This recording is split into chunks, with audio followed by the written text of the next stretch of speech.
if I die tomorrow. I hope you hear these words. I ain't here to flip no birds or sip no serve. Hope the future generations can get this urge. Stay woke, youngin', and avenge these nerds.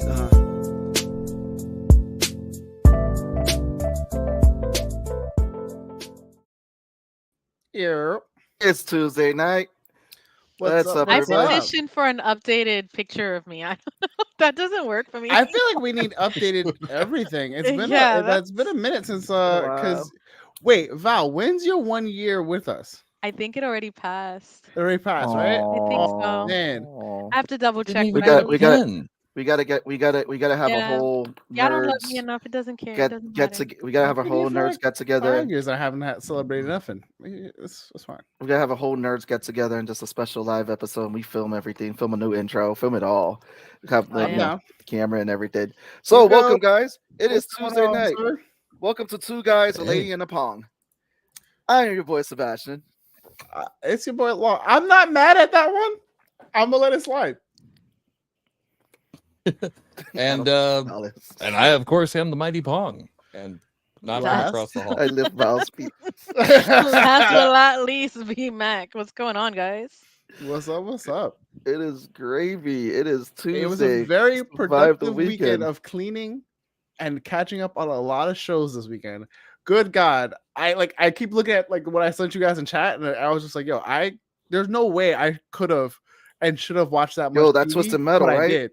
That Twisted Metal was so much better than I needed it to be. I really have no desire to watch that. It's such a good just popcorn funny haha kind of show. Doesn't take itself seriously. It's really don't go into it with any expectations. It's literally one of those shows where you're just like, yo, this was genuinely good. It was a fun time. I really have no desire. Val, anyway, when have I led you wrong?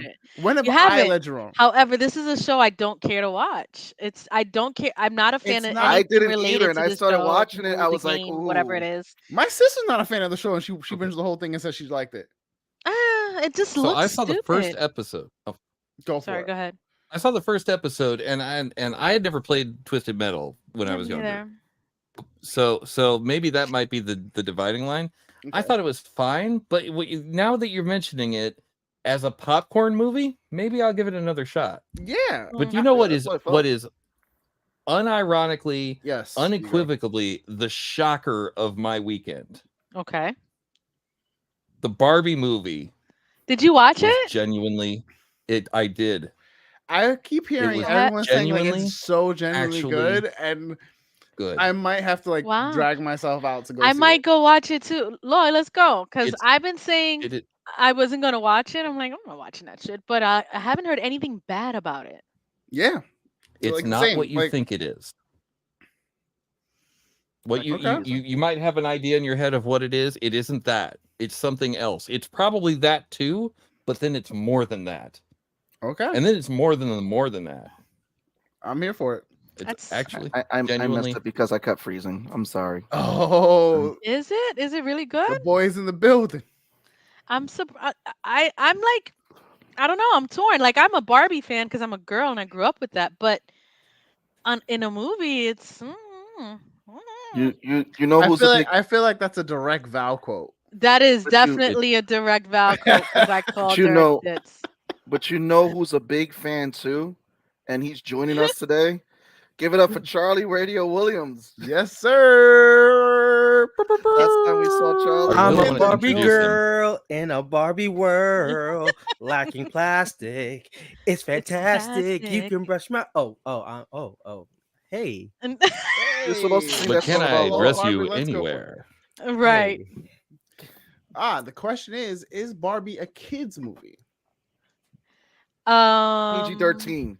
I don't know. PG-13, really? Not. Yeah, it's PG-13. I don't think kids will pick up on some of the adult jokes. I'm assuming. Yeah, it's one of those things where the adult jokes will go.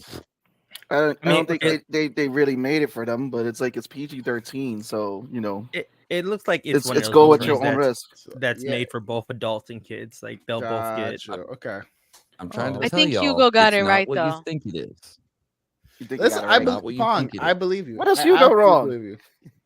Hugo got it right. He quoted me, so it works. But other than that, how was everyone else's weekends? Charlie, how was your weekend, sir? Oh my god, it was productive. Just editing and I see you've been working hard on the YouTube channel. Trying to get CRW to grow, which you have been one of the biggest contributors to my push. Other than my partner Sharon Luke and May, all have hey, been look, it's my favorite string of pong.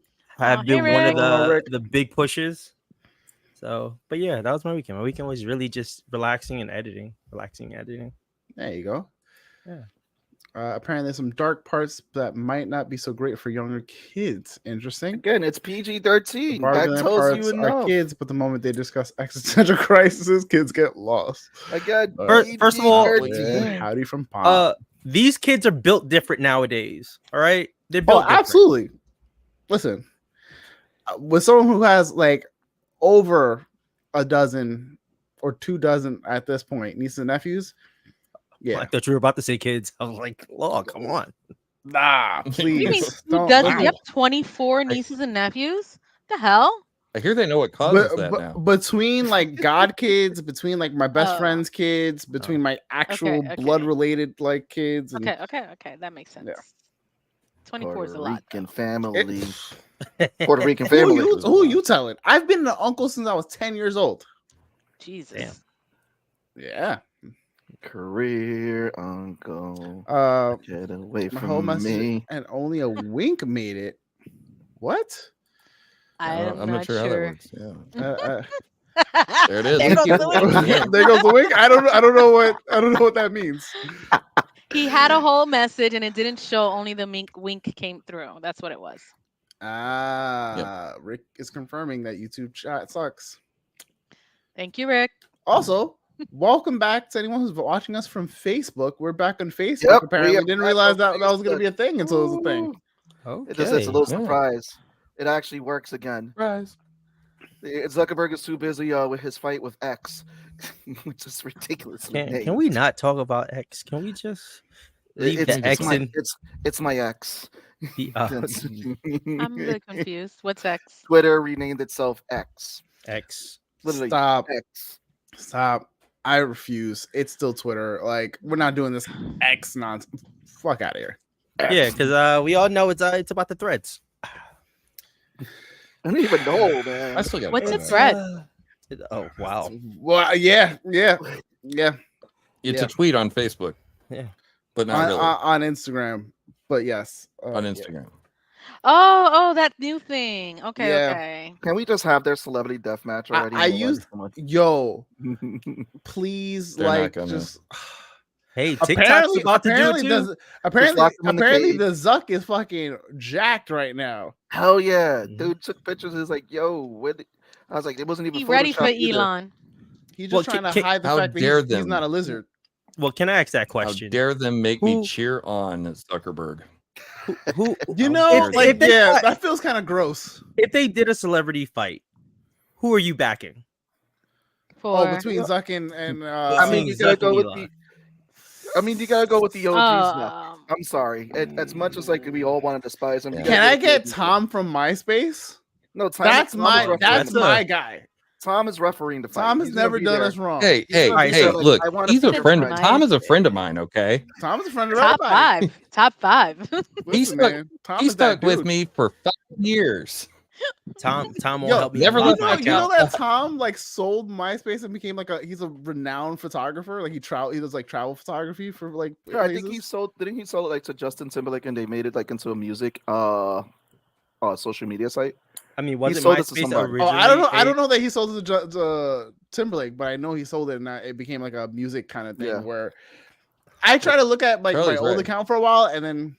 But MySpace was originally a music social media account that just happened to become a social, Well, it was like Facebook. Facebook was originally designed to connect colleges, and then it just opened up. We know the real one is Sebastian and Rick, sir.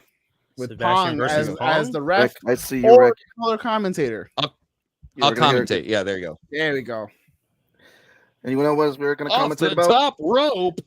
Announcements. Yes. Not your best one, but I'll take works. it. It happens. It did. I had to wiggle. I got wiggle. Yo, speaking of, you pulling me out first. Wiggling. Twitch is gonna be back on Thursday.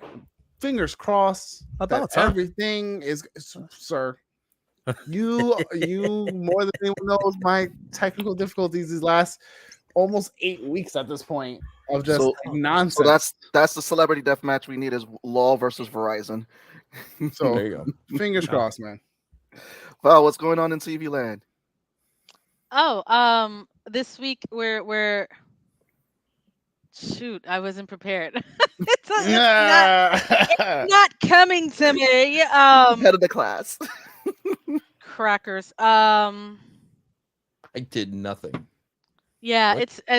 it's something, and it's going to be interesting. You should tune in Saturday on YouTube at 6 Eastern Standard.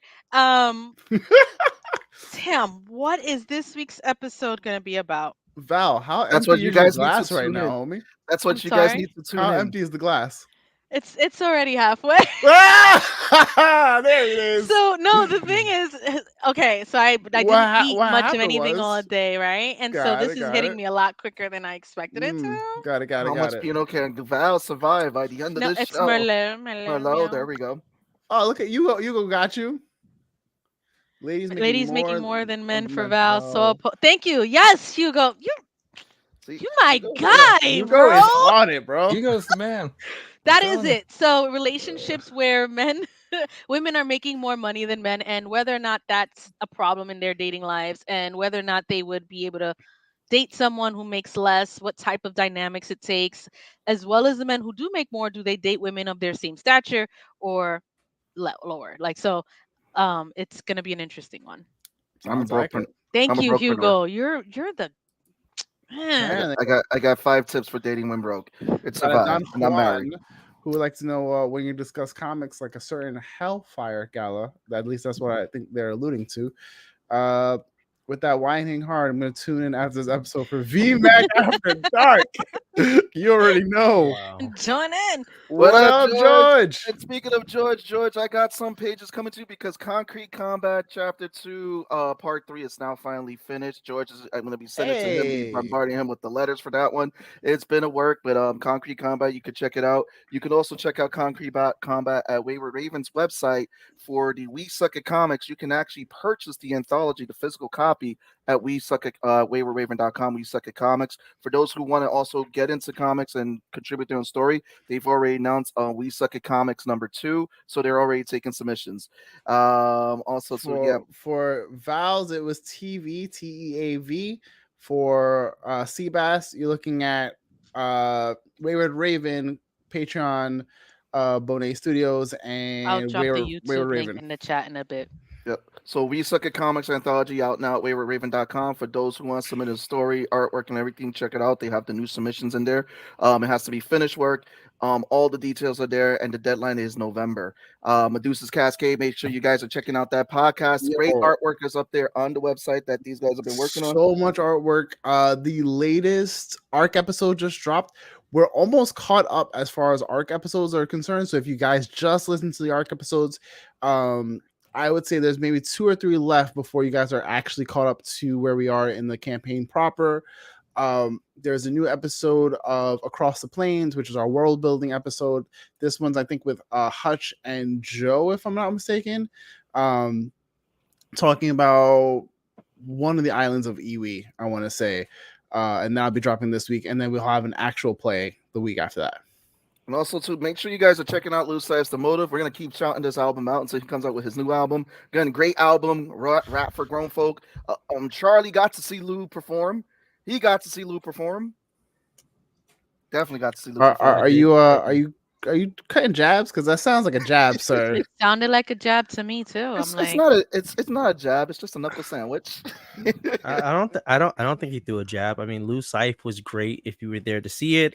He performed awesome if you were there to see it. Wow. It was a great performance. I've never wanted to remove people from the screen so fast. Wait, what am I saying? I'm just saying for those who weren't able to make it. Speak your truth, brother. Go ahead. For those who weren't able to make it there, like his performance was great.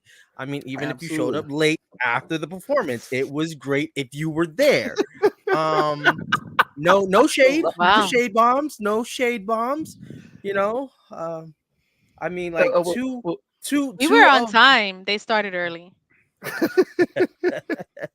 Also, make sure you catch our buddies over there, Catch the Craze, our brothers over there who've been doing great for indie comics and covered them. Also, too, because he's on the show. Pong, give us your digits. Let's go. Oh, yeah. Well, on Mondays and Friday nights, you can catch me working on all kinds of projects and getting ready for some robot combat at twitch.tv/SinShop. That's SinShop with a Y. And it's right where you think. Ooh, right where you think, right there. And also, too, catch our buddies. Like, wait, I don't know. I'm going to make it as I live at Denmark and good at excuse. Was it great? It was great. You have to get a ticket, Rick. And catch the 4-Letter Nerd on Wednesdays. On Wednesdays at 8 p.m. Eastern Standard Time. Mayhem Mike and his crew are up there. Just talking geek as well. Got to go on one of the last episodes, and we were talking about 2 weeks ago, and we were talking about the popcorn flicks. I got to pick what was it? Killer Clowns from Outer Space, which was fun. And Charlie's with us, and Charlie's been killing it on YouTube. Check out his links in the description. We put it all up on there. He's been killing it with the filmmaking, teaching filmmaking, and just doing his thing. So yeah, did I do great with the announcements? Did we get through? Sure. If you need some validation, you did amazing. I need validation in my life. I always do. You did great. It was amazing. I need pets. I need pats on the back. Thank you. Stroke the ego. Stroke the ego. It was a 4. It was like a 4 out of 5. You get out of here. But it was a great 4. You were there to tell us all this that we might have missed if we weren't there, right? Charlie, that's for you. Yes. First of all, can I shout out Hugo, because I watch. So I'm not gonna pretend like I watch every episode, but I've been watching more frequently, and Hugo's comments make me laugh. Yes. Yo, Hugo has some of the best comments. Like he is ever. like that. He's like, I mean, if he was like a producer of your show or like in the background, like I'd be like, is Hugo like in the booth right now? He's in every, he's been in Sebastian's live streams, he's been in my live streams, he's been in Pong live streams, he's been in Val's live streams. He's a super supporter. Hugo is that dude. So I have a question for Hugo since I'm here. Hugo, I think it's time to leave the Law fan club and start a Hugo fan club. Wow. I mean, I'm not mad at it because it is Hugo. Right. If anyone should, it should be Hugo. Psych, ladies and gentlemen, I'm all about Law. Law is I'm a little nervous and quiet tonight because being on this show with Law back, and I'm his biggest fan, and I joke I would never leave you for Hugo. I love you, man. Like, I meant to wear my Law shirt tonight, and it got damaged in the wash, but Law, I don't know why you put that restraining order against me, and what? Why I can't come to the family barbecue? I promise it's a different Law that put a restraining order. It would never be me, Charlie. Never be me. Yeah, I'm sorry. That was a bad episode. I'm sorry. I'm sorry about that. Baby Jesus, what in the world was that? I'm sorry. You got the Law Love pillow in the back. Oddly enough, I do. I do. I've met them in the wild. It's a very wild and crazy thing to come out of my mouth, but it's true. I did tell Sean tonight that I was going to behave myself.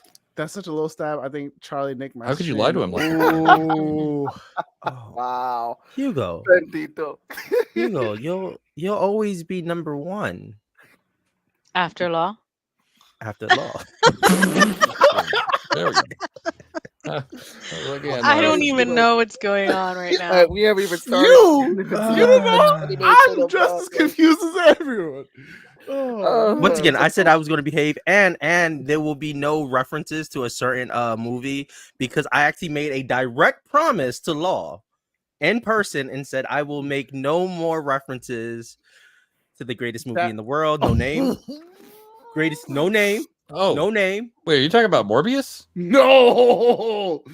No. I'm not He must be saying talking it. about Morbius. I'm with I told Law in God. person. He's talking about Morbius. I said, if I'm ever on Nerds or if I'm ever commenting, I will never bring up the greatest movie in the Marvel Cinematic Universe ever. Morbius.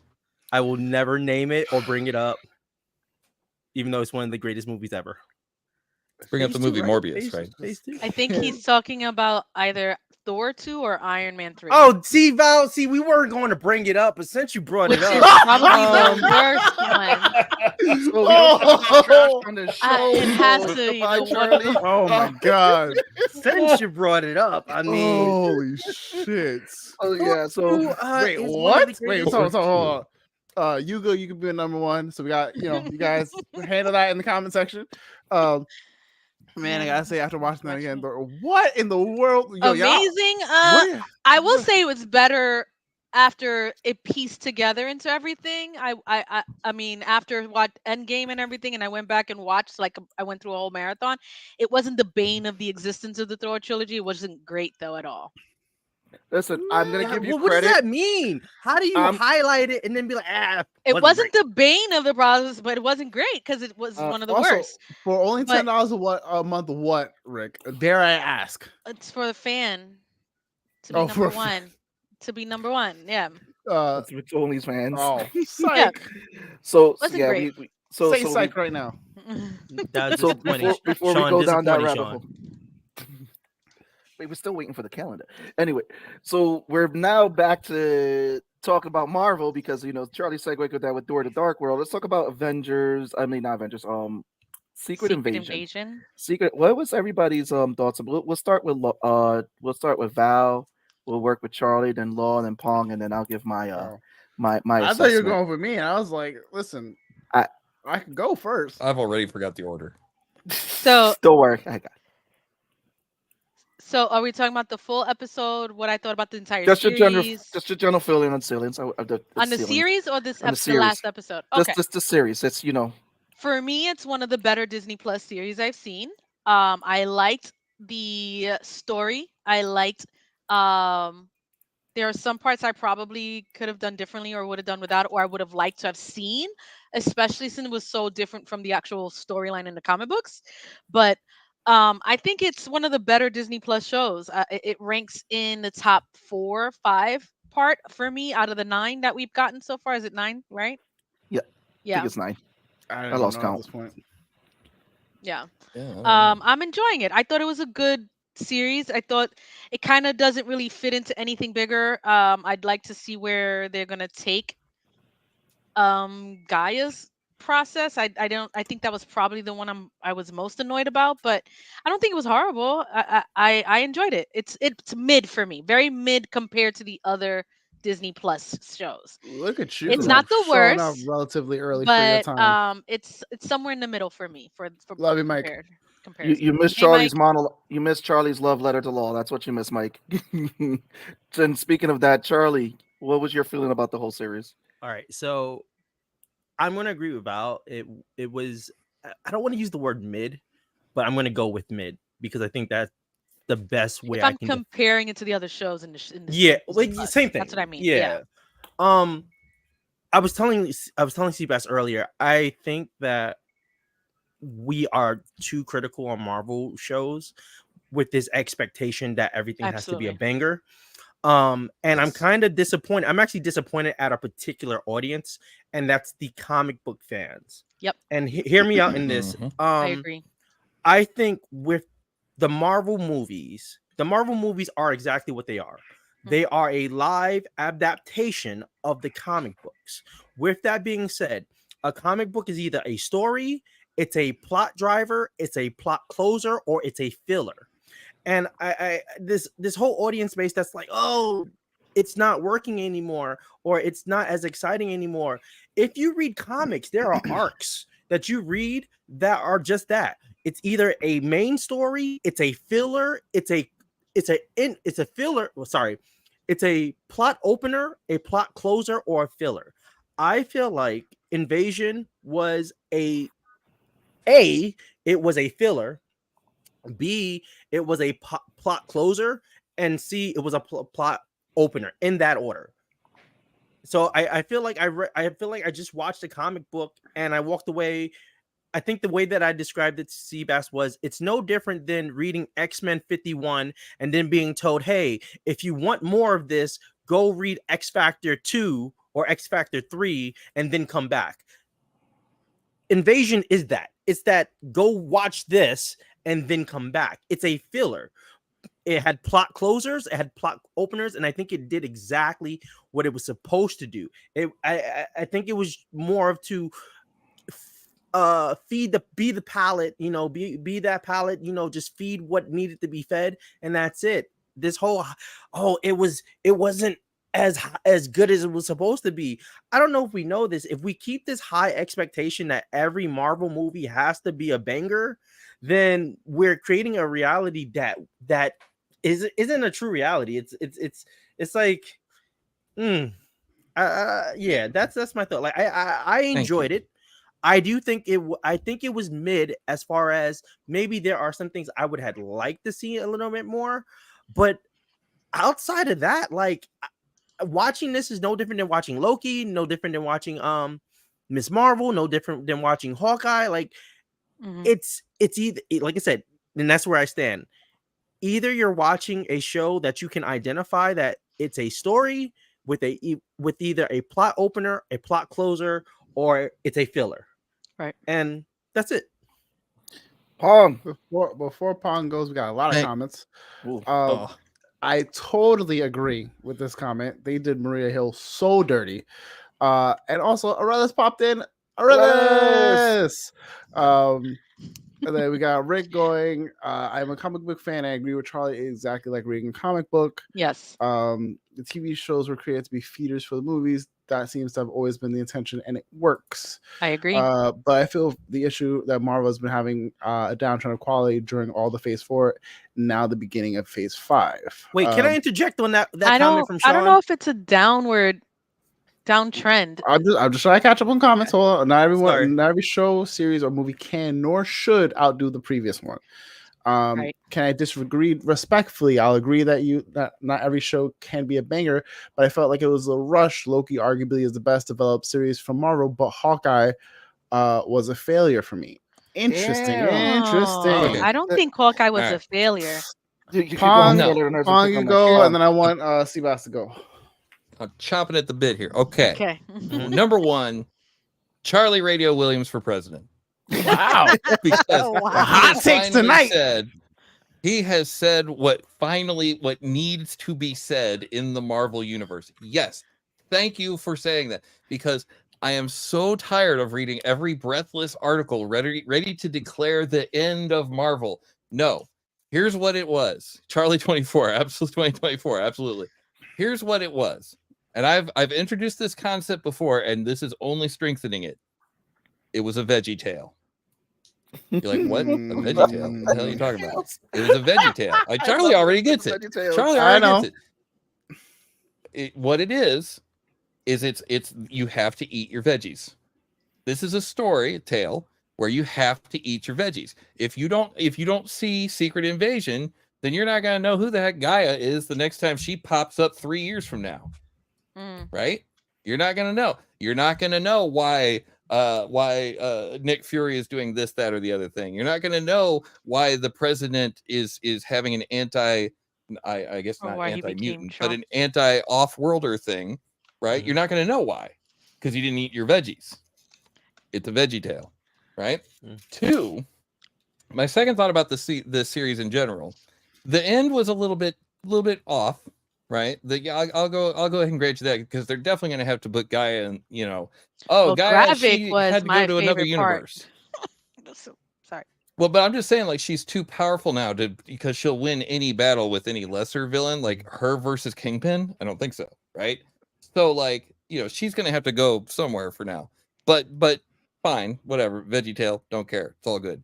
But the one question, the burning question I have is, what is this going to mean for the U.S. and Asgard, which is currently on Earth? Yeah, I did think about that. Yeah, but they're not in the U.S. They're out in Europe. Right. Yeah, we're really good at respecting borders, aren't we? Yeah. Okay. Yeah, we're basically in like Greenland or some shit like that, but like, yeah. Yeah. So, but yes, anyway, that's my take on it. It is a Veggie Tale. You have to see it in order to understand the other ones. And I'm thank you. Because you're like one of the first people that I've heard. You know, sometimes I'll even hear people on here that are like, "Oh, this show is the end of the Marvel things, and it's not as good. They've fallen off their game, and blah blah blah." No, they haven't fallen off their game. One thing that Charlie said very well is it's more about the fans over anticipating things that's not supposed to translate into the show. Yeah. Well, it's even that phase. Like Sean kind of picked up on something that I keep arguing against. It's the comparison of phase 3 to 4. Like, once again, I get it. Phase 3 was great. Phase 4, not so great. But once again, not everything is supposed to be a banger. If we thought this way, then the tons of comics that we've probably bought individual, we would have stopped buying comics, because we would have been like, oh, this I paid X amount of dollars for 12 books for this arc and it sucked. But then we buy another arc for another story, and then we're like, oh, it relates to that. Now I got to go back and read that. So I think that once again, that expectation, and I'm not speaking about the fans that are getting into it for the first time. I'm not speaking about the fans who know of something. I'm speaking directly to you, comic book. If you are into comics, you buy comics, whether indie, mainstream.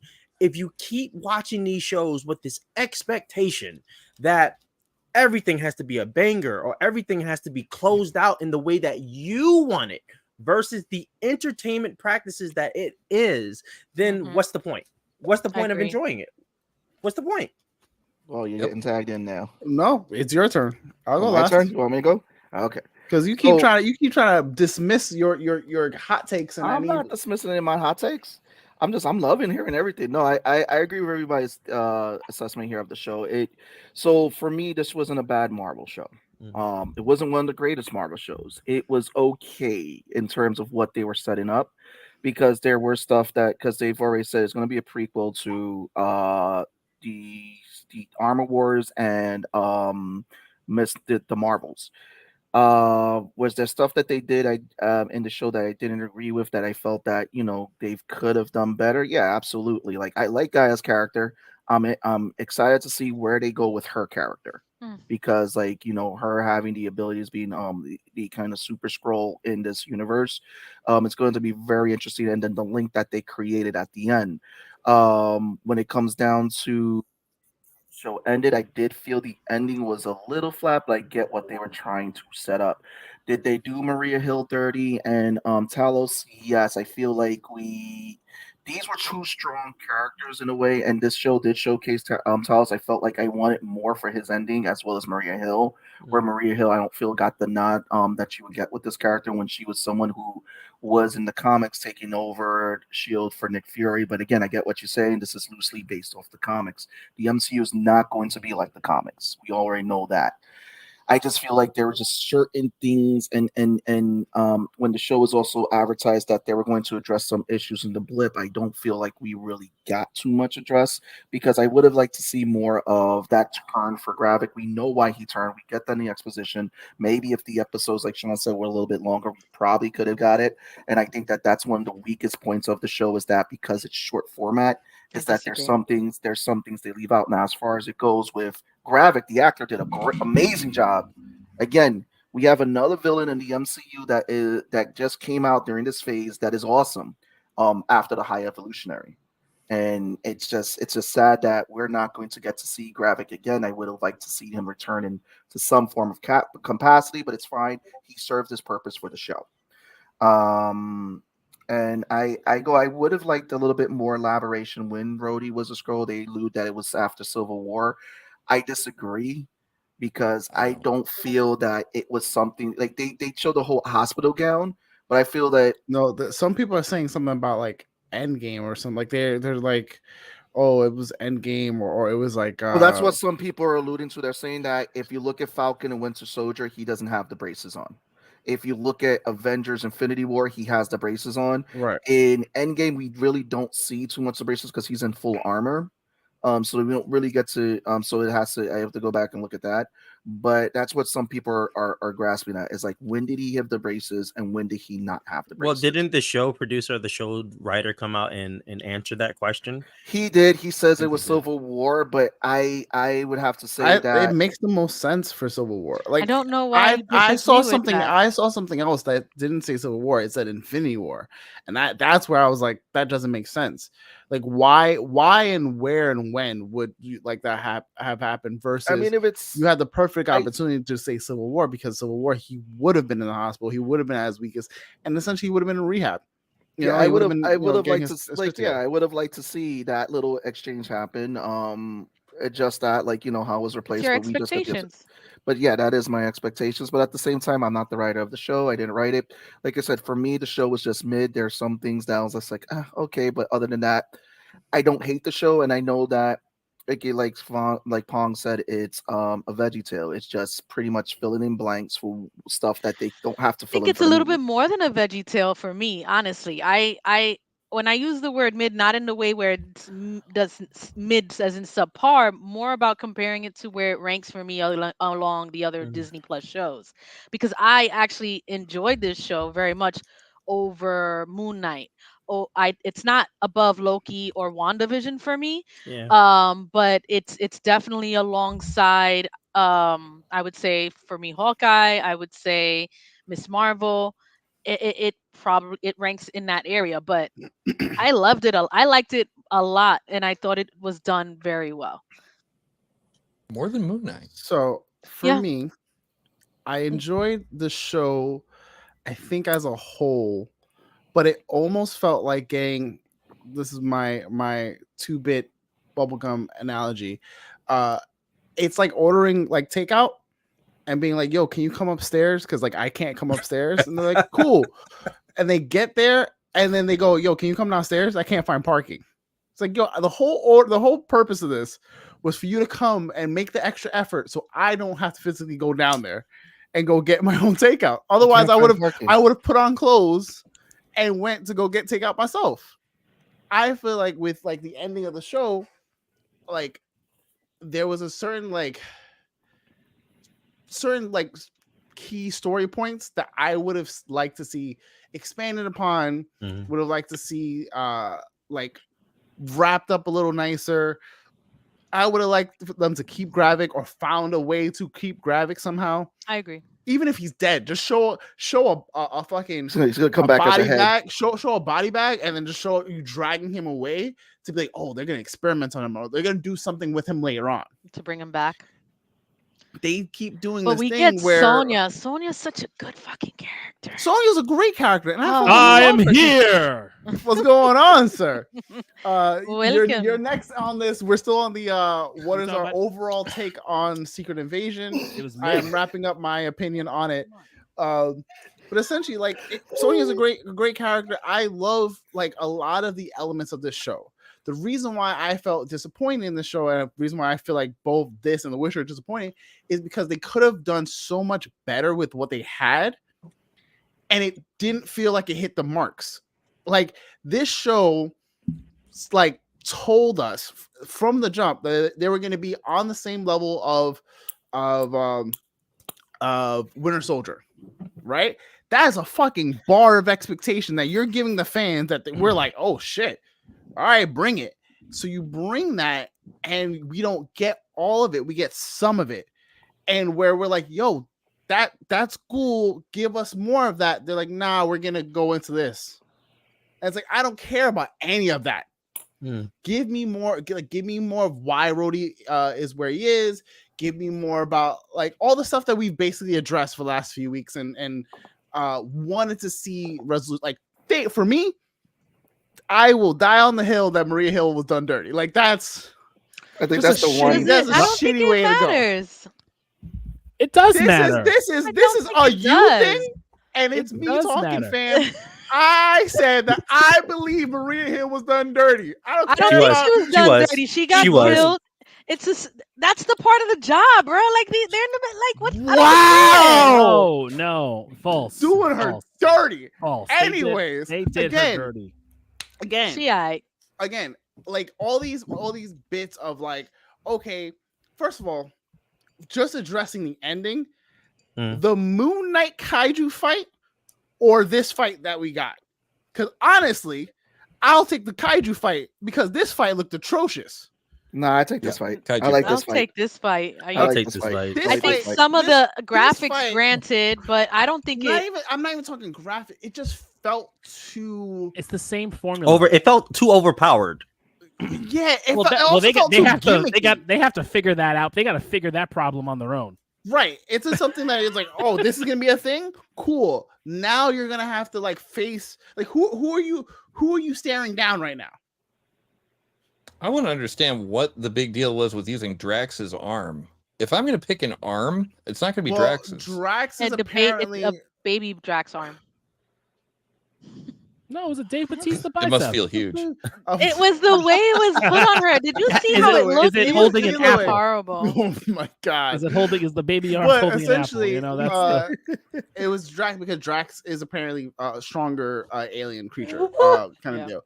But again, like all this boils down to is like I forgot who said like I would have liked to see why the Skrulls couldn't find a plane. Like what happened in that interim time? What were these things that like led up to Fury being like I need DNA samples from all these people? Like it's things that like the grand scheme doesn't matter for some people, but I think it would have helped really land and nail this show. It's the small thing they kind of addressed it like what was going on because they like when he was taking his boo up into space with him, his baby, his wifey, that he was saying that the Kree finally decided like whatever Peace Accord. So I think that they were still like bullshit to me. It was just one way to position why they still didn't get their planets. They didn't agree to a peace accord. They agreed to a conversation. I'm sorry, but anytime it's like the Kree, I'm like bullshit. Also, I wouldn't get to a bunch of comments. Yeah, we got a lot. Wait, Tone. What's your synopsis on the season as a whole? I can do the comments faster than Tone's gonna give. All right, go ahead. Go ahead. I just want to clear comments. It was to rephrase what Pong. Charlie said it was laying out some groundwork for storylines in the universe. Thought the episodes could have been longer. Absolutely agree. Yeah. But the intro, I was very honestly close to not even watching the show due to that. That was done intentionally. You can look it up why they did that. Yeah. The director confirmed he was taken after Civil War. Makes a lot of sense. Sorry. My biggest problem is the majority of these shows feel half thought through and more Hail Mary after a while. Anyone who reads the comics will be able to tell you things go back to normal in due time. Absolutely. YouTube chat is telling me to stop writing dissertations, so I'll say I'm all for veggies so long as they're cooked through and properly. New veggies, old veggies, cross-pollination, etc. I can agree with that. Agreed, it would have been nice to have Gravik live on to have a loose thread villain out there, but since he was killed, it seemed fair that he was killed with a gut shot, but from a laser arm cannon. It felt kind of whack. The exchange from Rhodey to Skrull can be seen in Armor Wars. We don't know that, or we don't know, and that is why it was made like that. Surely to get us excited to find out. Could be. So like last time we spoke about Marvel, I think this issue here is that the casual fan is not going to eat the veggies and learn to so do it because the Confusion Channel, they don't like it. Yes, they have Marvel Legends. You put on clothes to get takeout. Amateur. Yep, I do. TIL. Longest fancy for I learned. Got you. No, I know what. Yep. The Tone kids, yay. Tone's first appearance, Dynamic Energy, All Might swing sword. Moon Knight fight. Agreed. Really? She used Drax invisibility, hence why she uses arms. Obviously, only way she can get close to Gravik. Oh man, I would like to see a rocket arm. Tone, you wrong. The Kree agrees with peace talk. To the chat. Admiral Akbar. Oh, do I skip the comments where I was actually making a great points? Where did I skip comments? I just went through all of them, Rick. Yeah. You're welcome, sir. You're welcome. Does anybody think that Fury actually tried to find them a home? No. I think in the beginning. I think in the beginning when he wasn't as invested with Avengers, jaded as he is now. I think there's a lot of like this show that shows like where he like became human all over again, but there was a shift from like what we saw in Captain Marvel to a little bit after that. We probably had a little bit of buffer of human, and then I for one cannot believe that there was not one habitable planet for them to go on. He did not look. That was Gaia was the one who said that, and she made a comment up and wanted to say something to get Gravik to lay down his guard because that's all because that's what he did. I don't think Fury did anything. I think he used them just like how Talos called him out. He used them, and that was that. I mean, they were the perfect final thoughts on the series. It was mid. It was mid. I was like. Episode after episode, to me the show started out really high. I really thought the first episode was a really great way to bring us in. The reveal of Skrulls in high points of politics was really cool. And then I think as we got further and further into it, I just kind of started losing steam for me. And then the ending being 37 minutes, trying to tie this up, Fury going back. God damn it. Fury going back up into space. It was a shame. I feel like the shows just haven't hit their stride recently. Like I think the last good show I felt was Miss Marvel, which was a couple shows ago now, I think at this point. I was just kind of like, fuck, man. I think Miss Marvel did exactly what it was supposed to do. And like, I genuinely felt happy about watching it. Loki gave us something that we didn't know we needed or wanted. And I was like, oh shit. Before that, I never cared about Loki as much as I do now.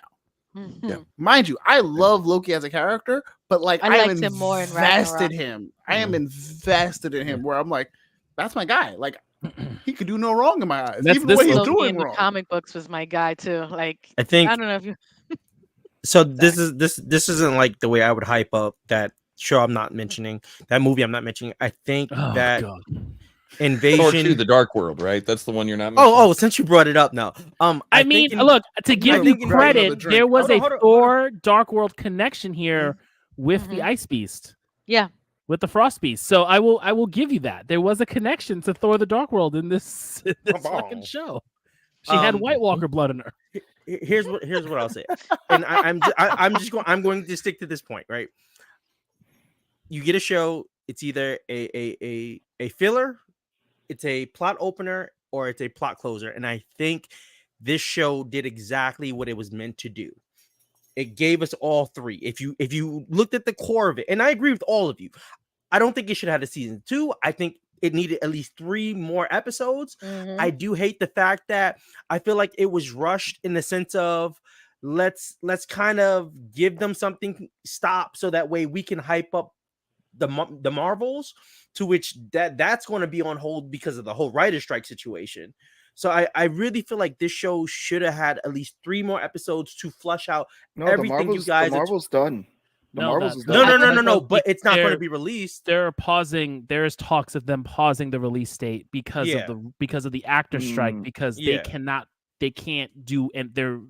They can't promote. They can't promote. They can't go on talks. They can't do red carpet, and they are looking to potentially, and it depends because it's already in motion. It's a really hard. This is when reality TV comes back. Wheel to turn. Well, reality TV isn't hit by SAG, so you can do whatever the fuck it wants. Well, I know. This is what happens. They should also be very careful. This is a side comment as towards it, like these movies that are being postponed. I think they should be very careful with how they advertise, because during COVID, when Black Widow got pushed back, as well as Doctor Strange 3 got pushed, Doctor Strange 2 got pushed back, they over advertised, and then when the product came out, there was disappointment. And I think they have to be very careful with the marketing for these movies, because if it comes out too late that people lose interest, but there's this big hype.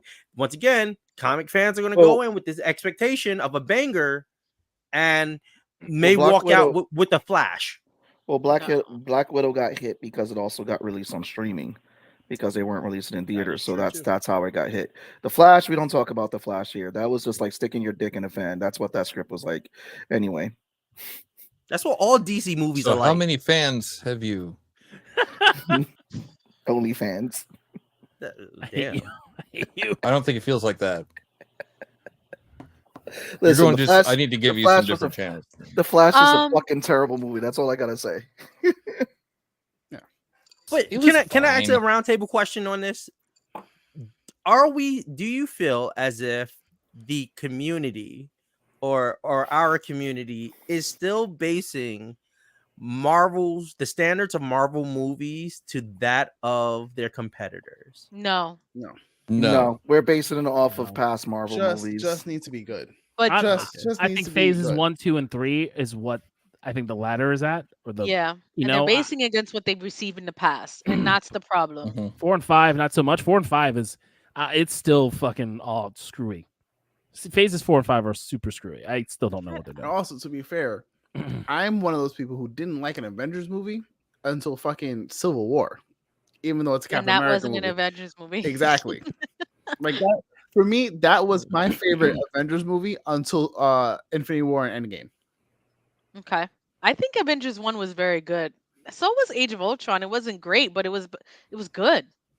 It was fine. Age of Ultron to me was just frustrating of the waste of James Spader. Yeah. I can understand that. I mean, I think they did what they could with what they were given at the time, because we didn't have Hank. I think it worked well for what they built out in that process. I mean, in each phase of Marvel, not all of it was great. Hence Thor 2, hence Iron Man 3. Like there are some that were just passable, like, right? So I think our expectations of it all being amazing is just unrealistic. I'm just enjoying to see what I love on screen, and I think that's fun. I agree with all of you, especially what you just said, Val. That Thor 2, it's a banger. It's a banger. Banger. It is. I did not. They can't all be as good as a Thor 2. We got to realize that, though.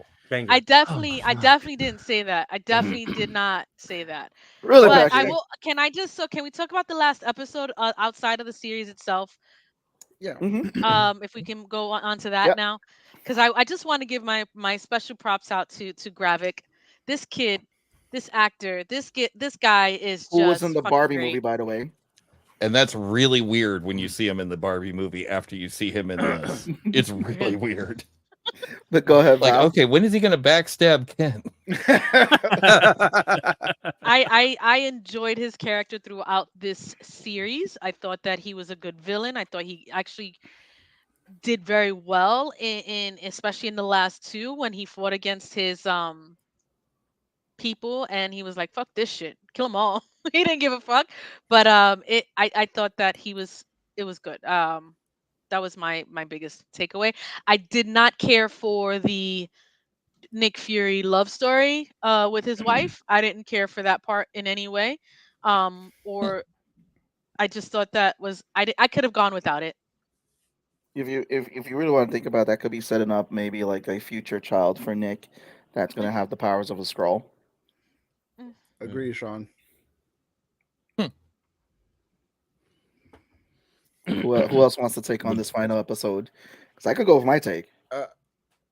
I would say final episode wise, like, I think the reason why I score the entirety of the series lower is because what we've been talking about all, throughout the course of this series, yes, we know to temper our expectations at this point, but they left so much on the table that just didn't feel like it got used. And I felt like it's not only like a disservice to us, the fans, but it's a disservice to themselves, because like we know what they're capable of. We know that they can do a really great and compelling story. This just felt like a story that just happened to have Marvel characters in it sometimes. Mm-hmm. So like there was elements of and like the little bit of espionage, a little bit of this. But like I'm here to have a good night, Rick. But let's go. I want to see them double down on a lot of the things that they start with. Like in Loki, in the beginning, from the rip, we get like this whole, timeline this, timeline that, sacred timeline, and everything like goes to a penultimate like reveal of the He Who Remains. He Who Remains. Thank you. And like that was like a holy shit kind of moment. And then you get the, where his variant ends up killing him, and she becomes the new boss. And you see everything that like there's consequences. Not everything in Marvel needs to have consequences. Not everything needs to tie into one another, but it has to feel like on its own it can stand and have weight to it. This didn't feel like it had the weight of a show that I know it should have. Like when you're Nick Fury saying like this is personal and I don't want to bring in I can just call an Avenger right now and they'll come in and everything will be squashed. I'm expecting a little bit more than what we got in terms of what is he capable of, who is he, why does he get the respect that he gets, why is he the person who got to be who he is, all these little tidbits, that again I just feel like I think we know that over the last 10-15 years. I'm like, how this show I don't think defines that. I think the show solidifies it because he had a secret cabal of scrolls working for him too. Let me not say that then. Can I go? God. I think for this show, right? I think Secret Invasion. I didn't read the comic. I just kind of know what the gravitas of the Secret Invasion comic was and what it did, what it led to, how all these heroes were Skrulls, and like I understand they weren't trying to do the comic and they told the creators not to read the comic, but I felt that the stakes just were not there. We knew Rhodey was gonna be a Skrull from the minute Homeboy showed up in the trailers, because there was like, you ain't getting nobody else, and we need an OG Avenger to be a Skrull. If this was a multiple choice question, I would have gotten that correct through educated guess. And then you have that, and then you have how the show ends, and the show ends with the president pretty much putting an APB out on every extraterrestrial on the planet, and now we're seeing scenes of terrorist attacks of people going to Fox News and shooting up a host who's a Skrull and killing a prime minister, and like those are really high stakes to leave a show on. If you do not do anything with those things, then what the hell was the point of the show? And I think that's the thing that's the challenge they have there. Jeez. So that's what they're going to do with Brave New World. We think. I don't know. I don't have expectations anymore. So I'm gonna go back to my sticking point. I'm gonna go back to my sticking point on this. That what we got was a plot opener and plot closers and filler. That is literally what the basis is. So I agree with Law in the sense of the show could have gave us a lot more than Nick Fury, a lot more to the behind the scenes of the Skrulls, and their place on Earth, a lot more of the conflict. Yes, I wholeheartedly think that 3 more episodes, even two more episodes, we could have got a little bit more. But looking at the show as what it is, knowing what movies are supposed to come out, it was a plot filler, a plot opener, and a plot closer. I'm not going to read it. No need to read any more into it. No need to read any more into it. Like, no need to compare it to comics. No need to. It is an adaptation. I do think that it is a disservice in the sense of that they were told not to like read Secret Invasions to both U-Tone and Law. Like, yes, there's a lot of substance that is missing. But I think the show did what it was supposed to do, knowing all the things that are supposed to follow. Like if the Marvels wasn't following, then I would be highly disappointed. If we didn't know about Armor Wars coming out, I'd be highly disappointed.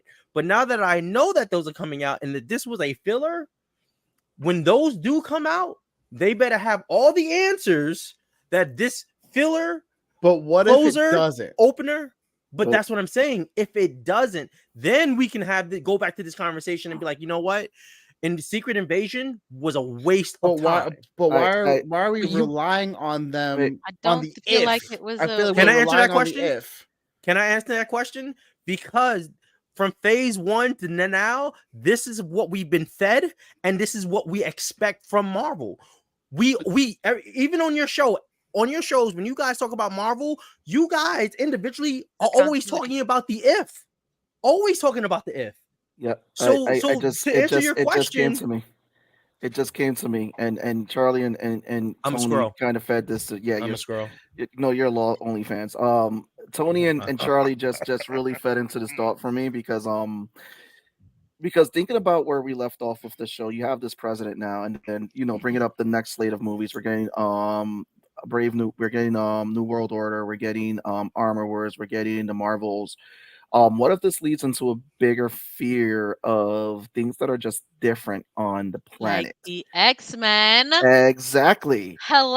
And where does that hate start to breed from? So it's like, if you really think about it, and again, I know this is grabbing at straws, but we kind of left the world in a state at the end of this series that there's just this general fear. Now people are just going out there and shooting anything that they think is different, that they assume as a scroll, and what if that leads into a mutant, like you said about the X-Men.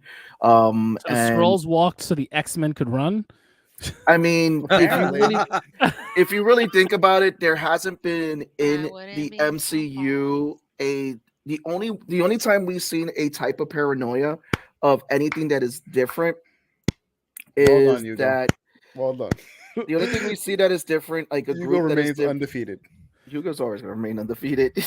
The only thing we see is different. So if we go back to Miss Marvel introduced the first mutant, but we also got introduced to a group that is hunting down superpowered people. What if it also leads to this group becoming powered? What if we get the introduction of the Skull Krill crew? Well, we get introduction of a lot of these groups that were targeting extraterrestrials and beings that were different, that were born on the planet, like the mutants. So I mean, that's some stuff that could lead off from this and build off of that. So are we just ruling out Namor and the Inhumans? Are we ruling them out? No, the Inhumans hasn't been ruled out. Doctor Strange. Doctor Strange. But in Doctor Strange, we in did an alternate reality. And his head became a fucking cracked egg. This is your head on drugs. That was.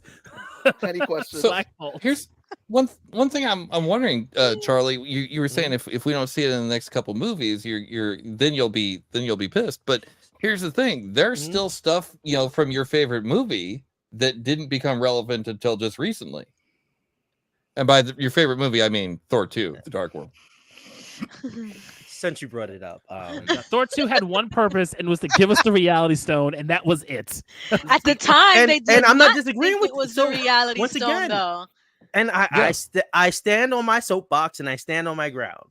Thor 2, I will admit, was a filler. It was a plot opener and a plot closer. That's a small soapbox. You're compensating, bro. Listen, you're compensating. I mean, if Sebastian only fans, all right? They literally got the best 15 minutes of Thor 2 and used it in fucking Endgame. You guys are just haters. Why haters? No, there's no hating on facts. Haters. Wow, Mom Beagle, and the Beagle Boys. Not gonna lie, that was bars. Mom Beagles and the Beagle Boys. That's it. We just gonna bully me once again, like you did last time I was on the show. Just bully. Directly to Captain America and the Thunderbolts, and the hunting for extraterrestrial being leading to Sentry as the major villain. Yeah, we got rumors that if wants to be a major villain. Sentry though. And what Sentry's gonna come in, get killed in the movie, and that's the end of it? Sentry I would be pissed if they introduce Sentry just to kill him. I'm gonna be highly upset. They don't bother. I mean, they casted the track record of their track record. That's the secret sauce. But Sentry isn't the villain. The Void is of what Marvel does. They give us fillers like this. They give us this like this. They give us, this is going to connect to that. I feel like we're becoming complaining about Marvel, and I don't really like this. It's not complaining. I'm not complaining. I'm just being, at this point, like, we're all huge fans of it, and like I'm gonna always consume all of it. I'm not gonna go on Twitter and bitch about it, but like I'm talking with all my friends, so that's the whole point. But like we can also be objective about like what the fuck is going on. Well, I think Tone said I'm still gonna watch it. I have my Disney. I'm not gonna cancel Disney Plus. I'm still gonna watch it. I'm not watching Sony Marvel movies like the two people in the middle. I ain't doing that. But I'll see Disney Marvel movies. Shade. That's right. First of all, Sony Marvel movies are not bad. Okay, thank you. Sony animated Marvel movies are not bad. All right, I think it was Law for you. I think it was Law that said it. That there's never missing. See, hold up, Sebastian. You just told Charlie he's using a small soapbox because he's compensating. So you're saying Charlie has to go small to compensate? Nice. Damn. Okay. Requires too much math. Oh, jeez. Basically, Hugo just had a very big brain move that he Adam made. Gold Guy. We can't even call him Adam Warlock. He hasn't earned the Warlock. So something Law said, and I'm just gonna is that there's a certain expectation at this point from Marvel. There's a certain expectation at this point from Marvel that no matter what, it's on the table. It's what you fed us. It's how you manage to wrangle us in, and it needs to be kept that way, whether if it's the writing, the right actors, the choices. So I don't think we need to get lost in this idea that the expectation has to be there all the time. I think that's what brings us to the table on this conversation. It happens even in the comic books. This is the thing that I'm confused by, because we read through titles. There's like, oh, this shit was trash, and then you go, but you're going to go and do it, right? Because you love Marvel. But I don't think there's anything wrong with having expectations that shit should be good and make sense. But I don't think it was bad, and it made sense. Secret Invasion wasn't bad, and it made perfect sense. But that's all of us being objective and just having our like different like opinions on things. We're not all gonna agree on this. I don't expect it to, but that's what I'm saying is where being objective is also being open to where is it really bad because it's not what you expected. But I don't think anybody's saying it was bad. I just think people are saying, hey, it could have been better. Yeah. It could have been more. Like when you full on share the name of something, people are going to have expectations no matter what you try to do. It's just it doesn't matter. And so like we have certain expectations, and like the one expectation I had for the show was I need someone who is legitimate to be a Skrull. And for cards on the table, they did that. They gave us War Machine. What they didn't do was give me the reason why. I have to wait for another movie to find out why Rhodey was a Skrull. I call BS on that. Hard body. I'm sorry. Like I would have liked to see more about that.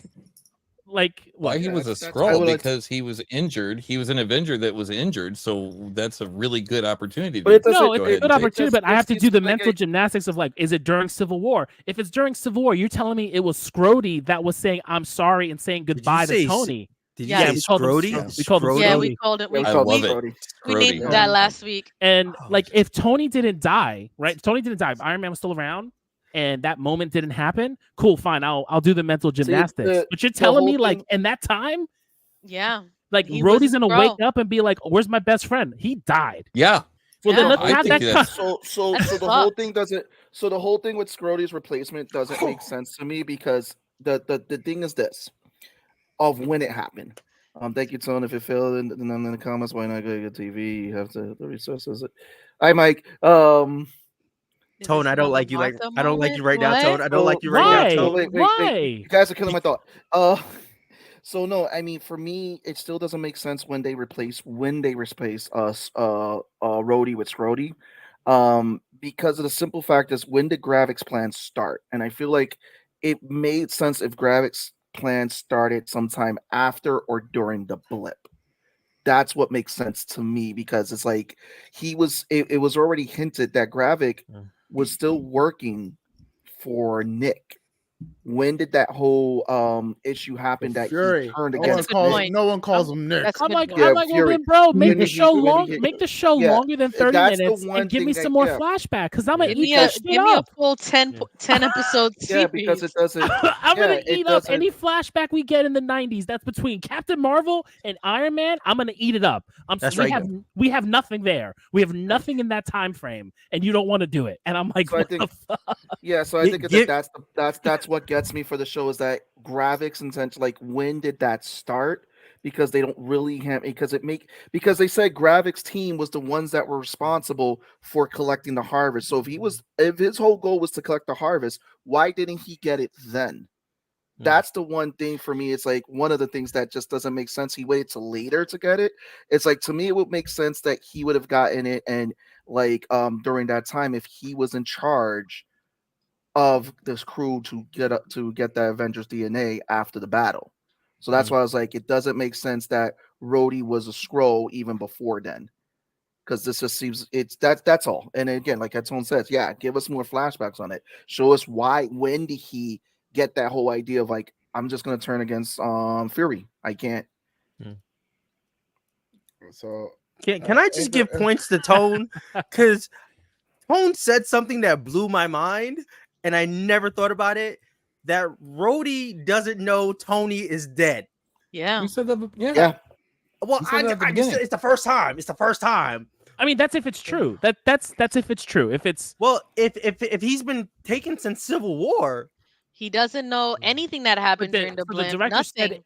So the director said it's like after Civil War or like after because after Civil War can be any time after Civil War. Right. If he gets taken after Civil War, then that means he missed out on. I'm sorry. No, what I'm trying to say is like, are you using the time frame of like Vision shoots him down after Civil War, he gets taken, or like the time frame that we are playing with is from Civil War to I don't know Captain and Winter Soldier. We have all this time to say when did Rhodey get taken.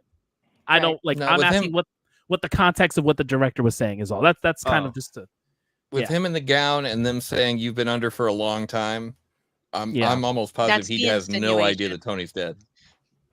He has no idea what happened during the blimp. Nothing. And the reason why I think that they saved it, that they didn't do anything with that moment, is because that's going to be some serious stuff when they get to the War Machine movie. That's going to be like some serious like. That's why that's probably how they'll open it. That's why it doesn't make sense, because then you're saying that Gravik at around Civil War wanted to portray Nick already, which is like if we had more of Gravik's backstory of why, because we know his motive, but so when did like that motive develop? It's the same reason that I think that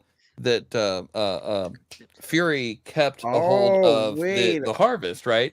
It's the whole Batman thing, right? That's how Batman had a kryptonite bullet for Superman. He had a way to take out any of the other Justice Leagues, Justice League members in case they went rogue, right? Yeah, where I'm going with this is, go ahead. No, I was gonna say what Sean says. Here's a thought: what happened to those people that got blipped? Did they return right into those pods? And that's the thing. It's like these are things that it doesn't really address. It's like what happened to those people, and it would have made sense if those people were replaced during the blip. And I remember them saying that they were going to address some issues in the blip. They were going to address, and again, if there was just a few more episodes that really look back on when Gravik formed his plan and when he started it and when he started to replace people, I think that would have lent more weight towards his plan of what he was doing and helped a little bit further the story. Because it's just, again, we want to see, when was Rhodey replaced? We want to see because that tells you the whole time when Gravik was planning. If he was planning this before the blip, then it's like, why didn't he enact his plans during when the blip happened? Because that would have been when everybody was at their weakest. Mm-hmm. Maybe finish what you were saying, and then I have a thing for what you were saying. For what I was saying? Yeah. So I think that it could have been maybe he was starting to fall out with Nick, and at that point was like, okay, well, you know what? I'm still going to give him this serum, but or it could have been a completely different Skrull altogether that took over for Rhodey. I mean, as No, far he as said it was why Gravik was started the teams. He said Gravik was one of the Skrulls in charge of that team. That's right. Right. He was in charge. He was in charge of. Yeah, why would Gravik was in he? charge of getting the serum, but it's entirely possible that if some other Skrull was just like, yeah, I'm going to assume this guy because that was a good time and I'm tired of the way that Fury is doing it. It doesn't If have it to be run through happens Gravik. right after that, though, there's got to be a more of a reasoning as to why so early in compared to from then to everything that's happened in between up until Infinity War, the blip, and everything else. It doesn't make sense why it would be that far back and why they would take his place, Rhodey's place of all people. Mm-hmm. Why would he come after someone inside the Avengers? If there were, well, and that's where the whole Batman thing comes in, right? If they were like, okay, look, these guys are collecting the blood of the Avengers, we got to keep an eye on these people. We need an insurance policy. I'm just speculating here. Right. We need an insurance policy. So, this guy's in the hospital. He's an easy mark. Let's go ahead and replace him. That's going to be a piece of cake. And then we have someone on the inside. But it's go ahead, Charlie. I think that, well, to piggyback off of what Pong just said, because I think something that we're kind of forgetting, especially with Rhodey being the one that they took, he was a colonel. He was the closest to the president. The game plan was to have the humans fight each other, and then they just come in and sweep up. And it really does use real life geopolitics in the sense of the United States versus Russia, which is something in IRL we're dealing with now. So I think Rhodey was the best choice as far as, hey, how do we enact this plan, which they kept talking about over and over, having the humans fight one another. Gravik even said, he was like, hey, the humans, no matter what we do, the humans will always fight each other. So why not enact this plan? So I think it was kind of, but the thing it was given to us. My issue with that is that makes perfect sense. But back to what Seabass was saying is based on the timeline, right? Mm-hmm. And if we're going as far back as Civil War, where they implant one of their own in the Avengers, and when they actually decide to turn against Fury because they didn't get what they wanted, that time frame is years of a gap and several movies in between. That doesn't make any sense. Did I freeze? So that's what I was going to say. That's what I was going to say. I think, I don't know if it was Law who was about to say it or if it was Pong, but I think it deals with the blip. I think that once Nick Fury is gone, shit hits the fan for Gravik and the rest of the Skrull. It would make sense that they implant someone during the blip, right? Or around that time frame, but not as far back as Civil War, where they're working with him at the time. Yeah, but that's the one to the job. This is one of those situations where, again, this show produced, as many shows do, they give us more questions and answers, but is it to its detriment? Do we have more plot holes, or do we have just loose threads that are going to get tied up later? Or are they just straight up potholes that we will never see the light of day again? You know what I mean? I feel like this is just one of those plot holes that's not going to be addressed. And that's what which is unfortunate, because if we're talking about this ad nauseum like we are, and it never gets addressed, versus a thread that may come up, maybe not in this phase, but it'll come up in next phase, let's say. But for whatever reason, I would rather that. But we don't know, and I think that's what's the most frustrating part about this conversation, is that we're here speculating, going, please do not fail us, in the sense of make sure you do your due diligence to make sure that you cover that, because that's an important bit that was just left on the table. Yeah, I agree. The important part here is that there's a celestial sticking out of the GD ocean, and no one's talking about it. Wait, they did in She-Hulk. They addressed it in She-Hulk. Whatever. It was addressed in She-Hulk. Go ahead. And the go ahead, Charlie. Hit us with the hot take. Hot take. I think the reason why we're so passionate about this is because nobody wants to talk about that trash ass Witcher. And that's why we're so passionate. Nobody wants to talk about how season 3 was such a disappointment. They did my man Henry dirty, yo. We are delaying. Is that how we're gonna transition into it? Let's just transition to The Witcher. That was a segue, right? I think let's just transition into Witcher. But that's my hot take. It's not even a hot take. It's a true take. It's a truth take. Thank you for the best transition we could have gotten for that, because holy shit, we want to talk about a dumpster fire. Tone, A hot pile of Tone, shit. Tone as probably the biggest fan of the Witcher series out of all of us here. I would like to know your thoughts about season 3, particularly volume 2, but season 3 as a whole, series, whatever, and how they just did Charlie, our boy dirty. Charlie Pong, I don't know if you were on when we first talked about the first half, or in the comments. I don't remember, but pretty much for me was, I don't know what's going on in this fucking show. I don't know what the plot points are anymore because it's been so, it doesn't connect anything in between seasons. All I know is that the actors are doing their damnedest to work with whatever shit they were given, and I'm here just to watch the actors perform on screen. Yeah. That is what I felt watching part 1 of season 3.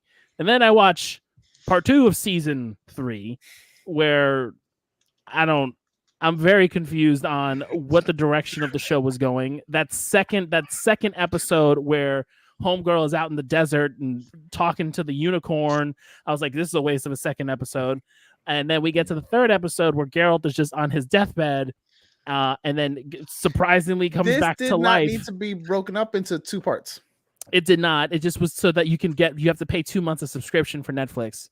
And instead of doing the multiversal transition of Geralt that we all thought was going to happen through the magics, literally Henry Cavill is walking into. There's a child here. I need to. Henry Cavill is literally walking into the fucking fog, and out the fucking fog will be Gale. And I'm just like, what is going on? Yeah. I'm so annoyed with this show. Fun fact. We found out about the Switch the same time the other actors did. Oh, really? After filming. Oh, wow. There is an interview where they're talking to it's Ciri, Yennefer, and Jaskier. And they're going, hey, how did you guys feel about knowing this was Henry's last season? How did you guys approach filming this? And they were like, we didn't know. We didn't know until after, when everyone else found out. And it was like, damn, that's how you know they did him dirty. Because he was like, all right, I did this last one. Fuck it, I'm out.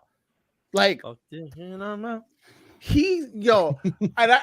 I remember because I was looking through the Twitter comment section. Everyone's like, oh, giving Henry shit. Oh, he just wants to do this for Superman. No. Your man's was in it. He was like, I'm here for fucking 7 years, for 7 seasons, a movie, for cheap. Your man's wanted this. And he got done dirty by not only DC, but Netflix too. You know what pisses me off? You know what pisses me off about this Witcher show? That you have the fucking audacity to have some custom opening Netflix thing with the little fucking monster. I'm like, your show don't deserve that shit. Oh, hell no. That's some Stranger Things season 5 type shit. That's what I want. I don't need The Witcher. The Witcher throwing Henry on the bus. Oh, look at our Netflix thing with a monster. Fuck you. Can I? So 2 weeks ago, Seabass reaches out and go, hey, do you want to come on for this episode? I go, sure. Now, I've never watched The Witcher. Okay. And I normally spend my weekends. No. I have a set of movies that I'll watch. Season 1 is good. Season 1 is good. Hold on. Hold on. I think my story and his are very You got similar. Fucking hoodwinked if you watch season 1. It was like, oh, what am I getting into? I have a set of movies that I watch as far as studying. So there's movies I have listed out that I'll watch to study. And I was like, you know what? I'm going to binge this. And the first season, I was like, amazing story, amazing. Henry, amazing. I liked his character. I was like, this is like a dark Hercules kind of story, kind of. I like that. Then season 2, episode 1 hit, and I was like, what's happening here? The Beauty and the Beast thing. So that's from the book. Just to give you a heads up, that story of the Beauty and the very Beast, similar to the book. Because the stories are really fucked up folk tales, and then it goes into it. But season 2 falls off the fucking rails. I punished myself to finish season 2. Punished myself. Each episode, I was like, All is not and I was as it seems. telling my roommate, I was like, listen, there are 4 different. They're trying to do a Game of Thrones, and this is horrible. There are like 4 different stories happening. I can't tell which one is the A story because clearly The Witcher is not the A story. The princess is the A story. But now you have the war with the elves and the war with the witches, and But I'm like, that's kind of the. You have Yennefer who has her own story. But that's true though. That's true. Just to give you some context, Ciri is the main thing. Ciri is the main thing, and Geralt literally just finds himself in these situations. No, I get that. I get that Ciri. I get that Ciri is the A. I get that she's the A story. It doesn't feel like she's the A story. No, because they wrapped around Henry in season 2. They destroyed my girl Yennefer with that whole nonsense of going after Ciri and taking her chaos, and then in this season, my daughter. I'm like, season 3, daughter, but then leaves her and then doesn't go looking for. Like, I was so mad. It was so like, you finally became a mother. So if you were torturing yourself to watch season 2, I'll bet by season 3 it was like the dude at the beginning of the Da Vinci Code, just like whipping season himself. 3. I finished season 3 yesterday at 12 midnight, and I took whatever notes I had while I was on the bus this morning, and I said, "Fuck it, I'm going to come on this show and just be honest." I binge watched this, and I want my time back. I want Netflix to give me a refund. I want them to write a letter to Henry Cavill apologizing to him and all the actors. I don't know how you guys tone. I'm sorry for you as a fan. I am sorry that you as a fan had to sit through this hot garbage. I'm sorry. I watched season 1 and I was like, yo, I'm in it. It's gonna be lit, right? And then I watched season 2 and I'm like, what the fuck's going on? Season 1 had me buy the entire book series. Right? Here's the killer. Oh, I'm sorry, Val. Go ahead. Oh no, the killer. I stopped. Here's the killer, right? The monsters, the graphics, him with his eyes turning black. This show didn't deserve that shit. No, it was a waste of VFX. Yo, Cavill fucking commits. I will say, man, like I was so happy they at least gave him one final fight at the end of season 3, because I'm like, I'm here to watch him fight. I'm not here to watch him groan all the time on a deathbed. Bro, so I haven't felt this disappointed since hold on. We got something really quick. Don't watch that garbage. Yeah, I made that mistake. Don't watch it. Don't watch it. It's garbage. I ended up watching that. You watched that? You watched that? No, I watched that before I watched The Witcher because my roommate was watching it, and I was just sitting in there. Yeah, I made the mistake. No. It was I made. Is that the animated one? No, the animated one is great. Charlie, did you see the animated one? The animated no, I didn't. Really the animated one is good. Great. Yeah, because you see Geralt as a kid. Netflix's Witcher has such this range of emotion of like, yo, this shit was awesome, to yo, this shit is trash. I watched the second part yesterday, and I'm like, okay, I don't understand what's going on. And then the war, then the whole mages fight with the elves, and I'm like, oh shit, okay, I'm in this. Let's see what happens. And then I'm like, wait a minute, what is going on? And I got so lost. It was just so confusing and so convoluted, and the whole desert episode was stupid and a waste of damn time. Fucking confusing. I think I paused, stopped, and rewound that shit so many times because I was because I'm like, what the fuck is happening? What? Who? Like, T.E.A.V killing herself, I felt like was a fucking stupid cop out bullshit. That was the actress going, "Oh, Henry's leaving. I'm leaving too." She could have stopped Volga Bordelages, whatever his name is, from opening up the fucking stop. And she's sitting there talking to him like shit is cool. Bro, you just found out he's a traitor. Kill his ass. You're supposed to be one of the strongest mages in the fucking place. What is going on here? It was just so much. And it was all over the place. And then none of it made any sense. None of it. It was like, what the fuck? So since I had the unfortunate issue of watching the prequel, the storytelling felt curious about what Seabass is saying and all the one Pong saying. So it's based on the Wikipedia. I had the very unfortunate and just so I'm gonna answer that, Hugo. I had the very unfortunate event of having to watch the prequel, and you could see where the story. Have to watch nothing. I'm sorry. Do not paint it as an event that you were forced into. No. Okay, come on. Nobody willingly did held you at gunpoint. Nobody said watch this. It came out on Christmas, and you were like, Jesse, you know what we should do for Christmas? Let's watch this. God damn, Tone. Yes, my feelings. No, so the storytelling in the prequel is just really bad, right? The storytelling. You can see the elements of the storytelling in season 3, which is bad, which is, again, this was the story. These was the showrunners left with their own devices, and you can now understand why. Same showrunners who didn't like the books or the video game. Yeah. So then why are you adapting like this entire series? Like, so that's the whole thing. I was to say, for me, it's just these 3 episodes didn't need to be weighted into a part 2, because I was still in question, like, okay, who's the fucking bad guy? Who's the good guy? Who's this? Who's that? Who's on whose side? Because it's like, no, they made it clear at the end of part 1 who the bad guy was, and we saw it already. It was the one guy, but it's like this. No, everyone's a bad guy in The Witcher. Everyone has an agenda. Yeah.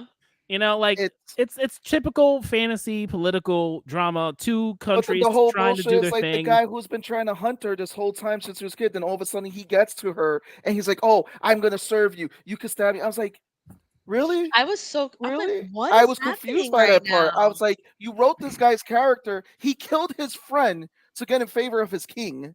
All of a sudden, to pop in front of her, like, "I'm here to serve you. You can kill me." You know, I'm like, it doesn't make sense. It's like it would have made sense. Oh of him homeboy, I have like it's fucking weird. No idea what purpose he serves, what allegiances he has, what his name is. I don't even care about names anymore. I'm just like, yo, like I was looking like the kid waiting for summer break, going, when this shit wrap up, bro? Because after this, it was gone. It was a race of Robbie Amell. I was played the so elf, mad was the best at friend. Oh my god! It was a waste of his character. What a waste of him.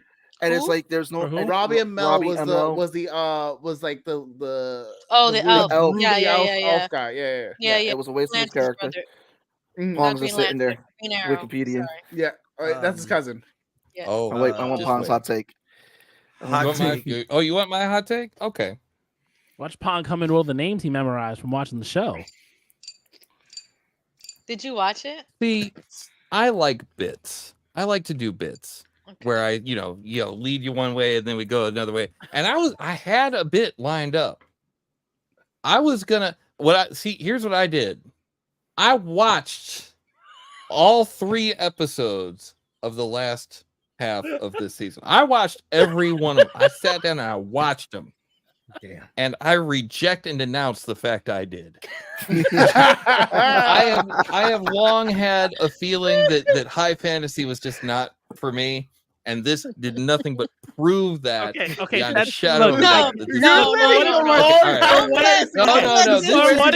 is totally different. I hear you, and like if you don't like high fantasy, like that's fine. Everyone likes their thing. Do not use The Witcher as the bar. That's like no. The Witcher's the bar. I've never liked Spanish food, but I had a bad Taco experience. Bell. I had Taco Bell. Bro, I will take you. I will take you to the heights right now, and you'll have a great time. Let's not try this. Yeah, that's like I don't like superhero movies, but I saw Morbius. Like, come on. Well, then you must have liked superhero movies. Wow. No, seriously though.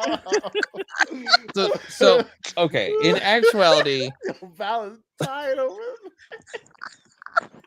It was. Damn. I didn't. You watched the last 3 episodes, but you never watched anything else. Hand to God. So okay, now I did watch a review of the story so far or whatever for seasons 1 and season 2. You did the clip notes? Hell yeah, I did. Are you saying that I shouldn't have? You know, no, you're the guy over upset. there with the little thing just beating himself. I'm just upset. I'm just upset that I didn't do that too. Oh, okay, all right. Yeah, no, you don't. You don't have to light the candles and then beat yourself and then the hair shirt. You don't have to do anything. You got to think about it. He watches episode 1, season 1, and sees why Geralt is called the Butcher of Blaviken. I'm like, I'm here now. Yeah, you got me. Yeah. Okay. You get that scene. It's awesome. That fucking altercation is amazing. Mm-hmm. Yeah. So okay, Here's here's my big take on it, and this is probably the oldest joke in the whole Witcher thing, but I'll bet anybody with an iPhone really hates that they named that character Siri. We move forward, but here's the thing. Hey Siri, God damn it, my phone. No, but the whole thing was, I thought that I agree that the desert episode, the beach episode, that totally could have been like 10 minutes of any other episode. It was so drawn out, so extra. Yeah, totally unnecessary. I didn't care, and I didn't like the fact that the whole end of it is just like Henry Cavill going. Bruh, first of all, can we talk about that last episode for a second? Because the homeboy is almost dead on the bed, finally gets healed, and he sticks her and ready to leave to go save Siri like in 5 seconds. But then as soon as he's healed, he's still hanging around to train. What is that? And why would you go if you know you're gonna fall over? Your leg isn't even together yet. And all that time, Yennefer could have just came and healed him. Are you fucking kidding me? Can somebody explain to me?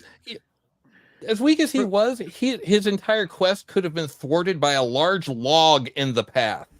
Like there was no reason for him to leave the village until his leg healed. Like, exactly. Oh no, I'm gonna go do the bullshit. No, let me go do this now, and then I can't get up. And then as soon as he's healed, he still doesn't leave. Can somebody explain to me Fringilla? No. Fringilla. She was the witch who was super OP, super into dark chaos, led the war, and then came season 2. They were like, nah. And then season 3, she was a slave. Listen, you know what the problem? Honestly, for what it's worth, you know who Fringilla was? The black witch who was in the who did a Count of Monte Cristo law. She did the Count of Monte Cristo. How she got out of jail. Yeah. Like she said. But for what it's worth, the problem I have with this show, and Charlie, you said it earlier, is that they try to be Game of Thrones with all these plot threads. However, what Game of Thrones did well, for what it's worth, especially for the first 4 seasons, is that only major full story plot points weren't concluded, but the minor ones were. And you had a little bit of other shit happening so that when you got to the new season and all these fucking new characters came in, you didn't feel lost and confused. And I felt that this show did nothing but lose and confuse us. Damn. I don't remember what all the characters were doing. All I care about are the characters I know from the game and like some of the other stuff. And I know like some major plot points, but I'm just here just watching to watch it. I'm just I feel like I didn't even care about Triss all that much that I wanted to. Triss didn't do much this season. Like shit. I was like, yo, like she did the lightning stuff. No, that was the other one. That's T.E.A.V. Triss is the one with the red hair and the curly star. hair that she was talking to the other dude. Yeah, she got to work with the bird. She helped Yennefer downstairs and helped her with the. She was and wanting to bury the girls. No. I'm gonna tell kids that Witcher season 2 and 3 is just Game of Thrones season 9 and 10. There wasn't even a 9 and 10, unfortunately. Game of Thrones is still better than that trash. 7 and 8. Still was better than that. I tolerate 7. 8 killed me. But it's still better than season 3 of Witcher. But Game of Thrones was better than Witcher. And that's why I'm saying Witcher season 2 and 3 is... for what it's worth, the guys who ran Game of Thrones at least liked the fucking source material. Yeah. That's weird that they don't even like the source material. This show is so Castlevania. all the way. So good. Bruh. And I cannot wait for the new series to come Well, out. Castlevania, Holy shit. I think collectively. So the studio behind Castlevania actually respects the source material and what they did, and they really did a phenomenal job with the animation. It's just that the showrunners behind Netflix, so they didn't. Live show. And this is what the live show. The Witcher cartoon, you can say, was on par with like how Castlevania does its animation and its story. Because that, like, Charlie, watch the Witcher cartoon. It's really good. It was okay. It was good. It was good. Really good. Even Pong watched it. It's Tone. I will. I promise you, I will. But right now, I need to like kind of like just. No, this will make up for the trash. That's a real palate cleanse for you. It really is better. It really is. It really is. Vesemir's in there. Vesemir is awesome. Like, it's really good. Yeah. The animation It'll is going to help scrub out you the trash you saw yesterday. It's like the Brillo pads is scrub off the dust. I can't think of a show that I watched that I was like, yo, this is bad. I can't. Like, I have my opinions on Heroes season 2. I have my opinions on. Well, Heroes 2 I know that's a throwback. It went through a writer strike. Deep Space Nine season 3. I can't think of a show that is as trash. The episode on IMDb, the episode of her in the desert, 4.2 out of 10. It's like it's bad. This wasn't the highest rated episode was a 6.9, and that was for the one where they all fought. The witches and the wizards and all the which I was so annoyed. Like, there was good parts of the fight, but bro, you're mages and they came into your house and you dying. Like, why? What is happening right now? It was just they had the cheat code. They had Demurinium. Yeah, they went up, down, left, right. I can't think of a show. Also, no, you know what I have to say. I'm still very upset that they just did Yasker's wig dirty, because like it got worse every season. It got worse every season, and your man's forehead was looking rough. Oh, that's my boy. You mean Aeolus? You mean Aeolus? That's the sidekick to Hercules in. Okay. But you mean Aeolus? Like, but Aeolus actually fights. The bard doesn't fight. There's a difference. Aeolus actually gets in there. Also, I hate how we haven't had another. He does loot. I also hate that we haven't had another banger since "Toss Your Coin to the Witcher." I was like, damn. Yeah, because that song that played, that played at the end of the final episode, I was like, bro, what is this song? That's the one he was writing when he was in the elf place. Trash. No, not the one he was writing. Yeah, the Witcher something Witcher or whatever. I was like, dude, with the wind or some shit. I was like, dude, you're it's like one hit wonder, man. I need Yennefer and Ciri is just Xena. Bro, first of all, not the whole thing with the Yennefer and Ciri. First, you can't send me and tell me I will always find you, my daughter, and then you leave her, you abandon her ass just to be like, okay, now and like from one episode to the next, my priorities is different. I got to take care of the witches. Like, what is going on here? Who wrote this? She had to take care of Abuela, bro. Abuela. No, and then she got to be like, and then she goes to freaking Geralt and tells him, I'm sorry, but I can't go get her with her. You like, I got shit to do. I fought so long and so hard to get to you, and now let you go in 2.5 seconds. What's up, Pong? Who's the girl that's posing as Ciri? That is an apprentice. Here she is. I'm like, that's not the same girl. So you didn't. So that was a season 3 part 1 thing. Yeah. So the thing that they went into where they turned all those girls back into their bodies, Geralt killed that thing, and you find out that acolytes of the witches were being taken by Homeboy, being turtled into this thing and being turned into Ciri for his plot. And so the monster. Yeah, and so that girl that's with Amir is a fake Ciri that was an apprentice that was taken from the Citadel. She thinks she's Ciri. She fully believes that she's Ciri. But that was like a full-on season 3 part 1 plot point. That's why Volgamir, whatever his name is tricking Amir or he knows it's not Ciri, and they're tricking the rest of the kingdom to believe that she's there. I don't know. Like the show, like Tone made a good point, is the actors make this show, but it doesn't save it. No. Like I've never seen a show where the actors are better than the writing on the story. And this is that.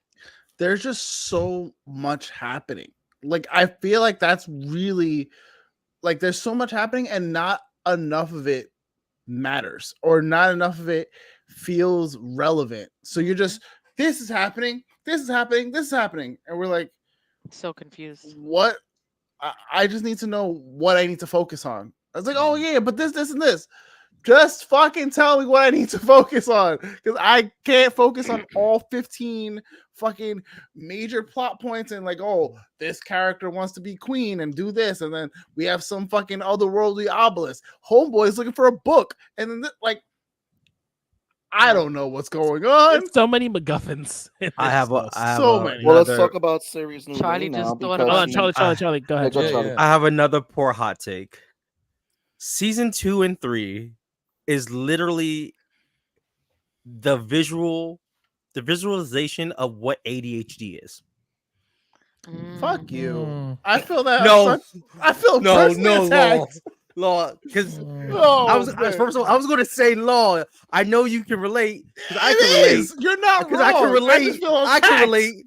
I can relate. But it just dawned on me: if man. ADHD was a show, season 2 and 3 is so all over the place. I think more 3 than 2. Yeah, it's tell me you have ADHD, especially part 2 of ADHD 3 without telling me you have ADHD.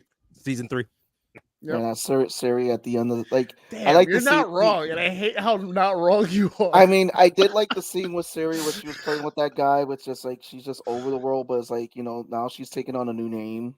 Falker. Like I thought when she went to this whole other place that she went to another world. Not I got transported to the other side of the fucking planet continent bullshit. Yeah, so where the fuck was she? Was she in She's still on their whatever world she just got blown somewhere else. She's blown somewhere else. So in this like whole thing, like in season 2, they brought up the idea of like obelisk and other worlds, like elves came from somewhere else and all this other shit. And I'm like, cool. Siri just went to there. How the fuck are they gonna go over there? And that's where fucking Gerald does his whole switcheroo bullshit. They go, no, fuck you. She's just in fucking like some other part of the world in like Idaho, fucking Timbuktu, some shit. And it's like, what? And they're like, yeah, this is so and so, and we know who she is, and all this. And I'm like, and this random ass group of people came, and I was out of nowhere with no explanation. I'm like, who are you? Find out on season 4. Nope. No. Before it gets canceled. I probably will watch it. None of us are going to be watching that shit. I'm going to watch it.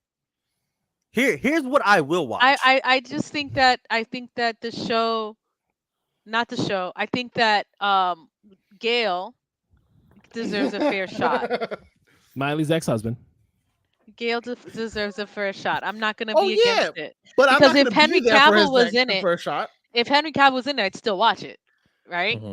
So if Henry was still in it, absolutely, because he can save the dumpster fire. No, he can't save. He can't save. That's why he left. He was like, don't put that on him. This is trash. He's like, yo, this is so trash. We're waiting for Henry Cavill's Warhammer. That's what we're waiting for. Yes, we are. Oh my god. So I hate that we're in like SAG and writer strike in the middle of like his renaissance. Mm-hmm. You know what they need to do what they need to do because some of these CEOs have lost touch, including the golden child Bob Iger, which was then Bob. Please lost touch. Strike and do all the shit that y'all need to do. Yeah, but that bummed me out, man. Especially him, man. My old boss. I was like, you son of a why would I was like, God damn it. Like all these people, you're like, you were supposed to be one of the good ones. No. Like you were the chosen one. Not even just say what you mean behind closed doors. We all know what it is. I understand. I get it. You're making billions of dollars. You feel a certain way. I understand, but don't say it to the public. Come on, man. Most people just be saying. Yeah, that's shit pretty screwed up. And Bob Iger used to be really good at not doing that. Well, yes, that's why they brought him back because the other guy was a dumpster fire. The other guy was a fucking up. So Bob Iger in the news. So hold on, because this got clarified because Stephen Amell said something, and it was, again, people would just want to take shit out of context. Essentially, I will link the post, but there's a whole thing he put on Facebook, on social media, yeah, right, on social media, where he basically said like a lot of it was taken out of context. So with Bob Iger, what was messed up is that pretty much he's definitely for the CEOs. He was saying that, it's wrong that they're striking right now because, the industry still has to bounce back. He's like, he's saying that they're not being realistic with their expectations. I think he also said that they were just going to wait it out because eventually, they're going to have to pay for their apartments. And then Dwayne Johnson jumped in and gave the biggest donation that SAG had ever received to help the strikers stay paying for their apartments and Black bills and all Adam, that. Yep, that's when he became a true superhero right there, which was great. It tells you a lot about his character, but it just sucks because Bob Iger, again, was someone who was responsible for forming all this stuff that happened. What did he do? You're not telling me what he do. What did he say? We're not talking about. No, let's talk about Arrow. Talk about Arrow. What did Stephen Amell say? Oh, hold on. I was gonna put. I saw it, but I didn't get a chance to read it because I was working, so I didn't get. So, let me find the. So someone tweeted that Arrow's actor Stephen Amell says he doesn't support the WGA SAG after strikes. I don't support striking. I don't think I don't striking. I don't. I think that's a reductive negotiating tactic, and I find the entire thing incredibly frustrating. So he goes, understandably, there's been a lot of reaction in the comments that was made this weekend about our strike. To ensure there's no misunderstanding about my thoughts and intentions, I'm providing what I actually said and clarity and context to ensure my feelings aren't unintentionally misinterpreted. We all know sound bites can be taken out of context, and I have much respect for my fellow union members to not clarify the record. What I actually said: 1, I support my union, I do, and I stand with them. This doesn't need much clarity. My support is unconditional. I stand with them. What I actually said: I do not support striking. I don't. What this means in full context: I understand fundamentally why we're here. My off-the-cuff word of support is clearly contradictory to my true feelings and empathetic statement that I stand with my union. Of course, I don't like striking. No one does, but we have to do what we have to do. What I said: I think it is a reductive negotiating tactic and find the entire thing incredibly frustrating. In full context, I'm an actor, and I was speaking extemporaneously. Sure. Extemporaneously. Yeah. Extemporaneously. Thank you. It's long. It's long. For over an hour. I emote, but I certainly do not think that these issues are simple. Our leadership has an incredibly complicated job, and I'm grateful for all of that, what they do. Despite some of my terrible early acting work, I assure you I'm not a robot. From an intellectual perspective, I understand why we are striking, but that doesn't mean it isn't emotionally frustrating on many levels for all that is involved. Lastly, I think that as it pertains to shows like the show that I am on that premiered last night, I think it is myopic. What I meant, nothing about the strike is funny, but if I may self-deprecate for a moment, I have no clue what I was trying to say here, and who says I think that thinking. Perhaps it was an inarticulate shout out to our crew and cast who mean the world to me. I simply said that we don't have a chance to celebrate a show that all of us figuratively, and I mean literally, broke my back for. As I said from the jump, I want to ensure that my thoughts and intentions are not misconstrued. The situation reminds me of the proverb, the road to hell is paved with good intentions, which apparently, after reading a limited amount of commentary, is my place many of you would like me to visit. However, at least for the foreseeable future, I choose to stand with my union. When you see me on the picket line, please do not whip any hard fruit. Can I jump on this one? I can paraphrase super quick here. Back. Yes. This is one of those situations where I understand what he's saying, but at the same time, my personal opinion, I'm a disagree. I get it. You want to stand with the union because in the end of the day, you are under a union. I also understand that you don't like the idea of striking because some people feel like striking doesn't solve anything. What I didn't hear in anything that he said was, if striking is not the option, then what is the alternative? And I think when people give hot takes like this without giving the alternative multiple options, of course people want to look at you and say, what the fuck are you talking about? Go sit down, because your opinion, no one asked you for it. No one asked you for that extra, hey, I stand with the union, but I don't care about striking. Then what's your alternative? And we can look at striking in any field or any career. What's happening right now with actors and with writers is happening in so many different industries. So people aren't supposed to strike. People aren't supposed to protest. Well, no, let me not misconstrue. He's not saying people aren't supposed to strike, and he's not saying people aren't supposed to protest. He's saying that he's not into striking. What's your alternative?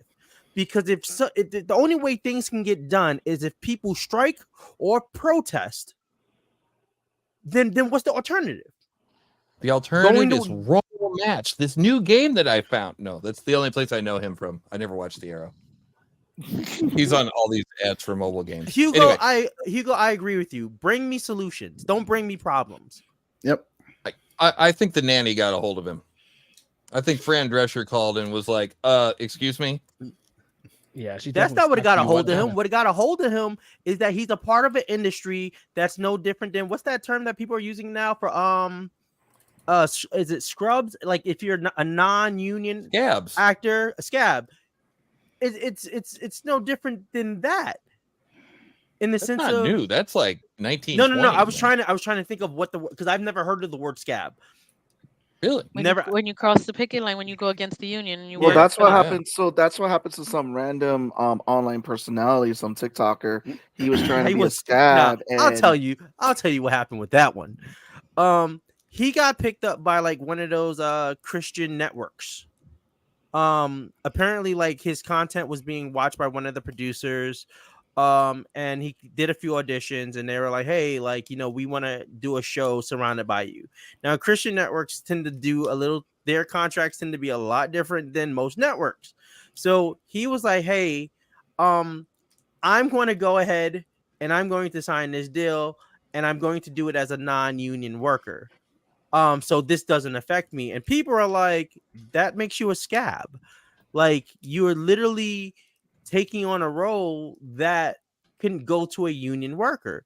And he's like, and he tried to double back several times, and people are like, no, like fuck you. Like, it doesn't matter if it's a Christian network, it doesn't matter if it's any form of entertainment, and you are going against the devalue of people who put their hard work, whether writers, producers, gaffers, PAs, lighters.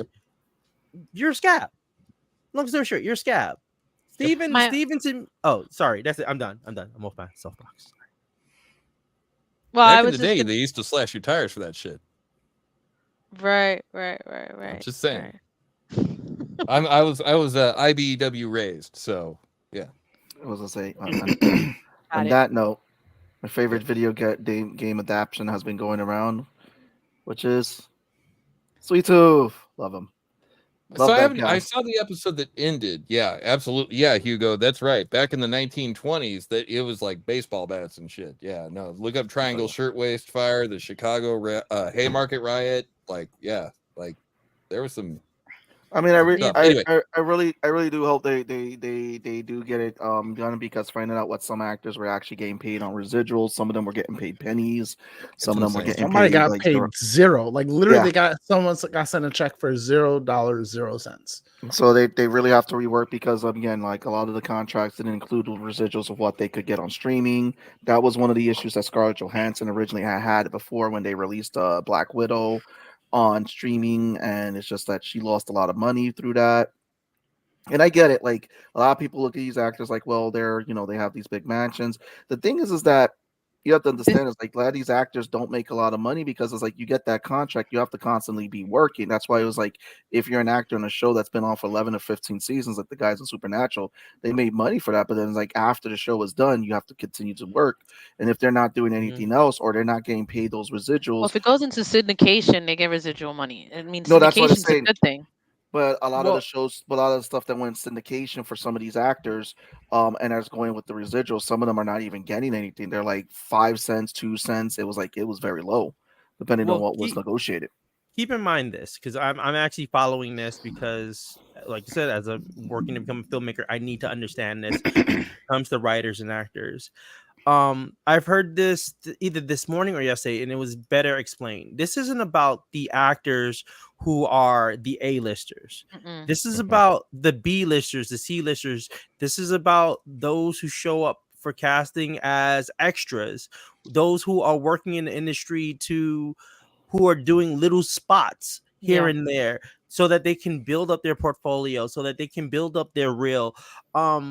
This is for those who don't make enough to not only be a part of SAG, but also have insurance.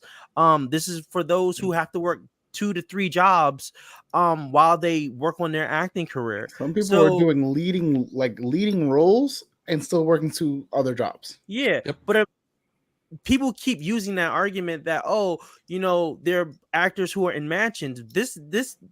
The reason a lot of those actors are on the picket line is because they're like, hey, we were once those other actors. We were once in those positions where we had to audition and fight for this role to get here and be named. And even if I heard it best from somebody who they were on like CSI and stuff like that. They was like, yeah, if they do a guest spot on 5 or 6 shows and they're only getting paid $2,000 for that guest spot for 8 to 16 hour a day, they're not making shit.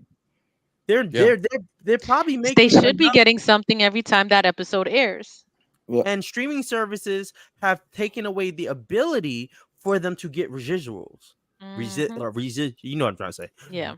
Streaming services have taken away. So this whole entire thing is it's no different than what we're seeing in other facets of I mean, we saw it with UPS. We're seeing it with the truckers. It's a lot of stuff. I mean, you could go it's a deep hole, but let's end with a high note. Let's see, because we've definitely hit that 2-hour mark. Wow. 2 hours, guys. Oh yeah. There was other shows Barbie and other stuff this weekend that you could have watched. Sweet Tooth. We watched this guy. Twisted Metal. Jack Ryan ended on a high note. Samoa Joe. Dragon Prince Take just dropped this guy off. Just dropped the new season. There was the Adam Eve Invincible special episode that came out. Baki just dropped the new season, which was absolute gas. Oh my god. I loved Baki this season. So there's so much stuff to watch. Please go check out that if these weren't up to your likings. We'll be back next week with more fun nerdy debates and things to talk about. Well, we're going to be talking about the Teenage Mutant Ninja Turtles movie. We have that on the docket for next week. Rich Dresden's going to be joining us. Rich Dresden is a longtime friend of the show. He actually just launched his first Kickstarter, so he's been venturing out there. So he's coming on. He actually was, I guess, from an older episode too. So again, shout out to Rich. So he's coming on to talk about animations with us, which is going to be the Teenage Mutant Ninja Turtles movie, which already has on Rotten Tomatoes a higher score than any of the Ninja Turtle movies that have come out before it. Really? Which is that's been reported on Rotten Tomatoes. On Rotten Tomatoes, it looks like it's going to be really good. Yeah. Before we go, Pong, are you doing anything coming up? Charlie, you guys got anything coming up? Plug away. Charlie, you want to go first? Okay, I'll go. Odds or evens. So I'm working on several short films. Right now I put out 2 shorts with a story, the EVR story, which you can check out on my channel, CRW Films. It's an associated project with Sketchfed Studios that I'm also linked up with. Me, Sean, and May are going to be bringing back a newer version of G is for Geek in the coming of weeks. So look out for that too on the G is for Geek podcast YouTube channel. Check out my partner and May on their Twitch channel, The Goth and the Geek, where there are a couple who play games. What else? I think that's it. You can follow me on all the socials, except for X. Well, I'm on X. Yeah, you can follow me there too. And that's it. When it comes to CRW Films, this is the last thing I say. Hey, I enjoy subs, but what I really enjoy is people commenting, letting me know, what do you think about my shorts? You know, be open and honest, be brutal. I don't really care. The only way I can grow as a filmmaker is if I'm getting that feedback. And I hope that if you're looking to become a filmmaker too, you'll grow with me. And that's it. Take him on a journey. Paul, what you got coming up? Enjoy subs, but what he really loves is DOMs. I do. You know. Okay, so anyway. I do. You know. Okay, I mean, so seriously though. Okay, so if you're like, hey, I'd like to see more of that guy, only with also robots. Well, then have I got a deal for you. All you got to do is head on over to twitch.tv/SinShop on Mondays and Friday nights, and you can see that and the other thing. And if you go to our YouTube channel at youtube.com/SinShop, that's SYNSHOP, you can see right down somewhere right there. There it is. And youtube.com/SinShop as well. And you can watch some of our past events, and they're awesome, and you'll enjoy them. And it's all on behalf of local makerspace right here in Las Vegas, Nevada. So check out the show, check out our stuff. You can even see Hugo there. I mean, come on. Hugo, come on. That works. So yes, twitch.tv/SinShop, Mondays and Fridays, 7:30 p.m. Pacific time. Be there. All right, guys. It's been a fun episode. We definitely had a lot of pinches, and I think we can go on longer. It's that time. I don't think the internet can go that longer. Barbie was awesome. You know, I'm gonna see it. I'm gonna eventually give it a watch. Barbie, don't worry, I got nothing. I got nothing this episode.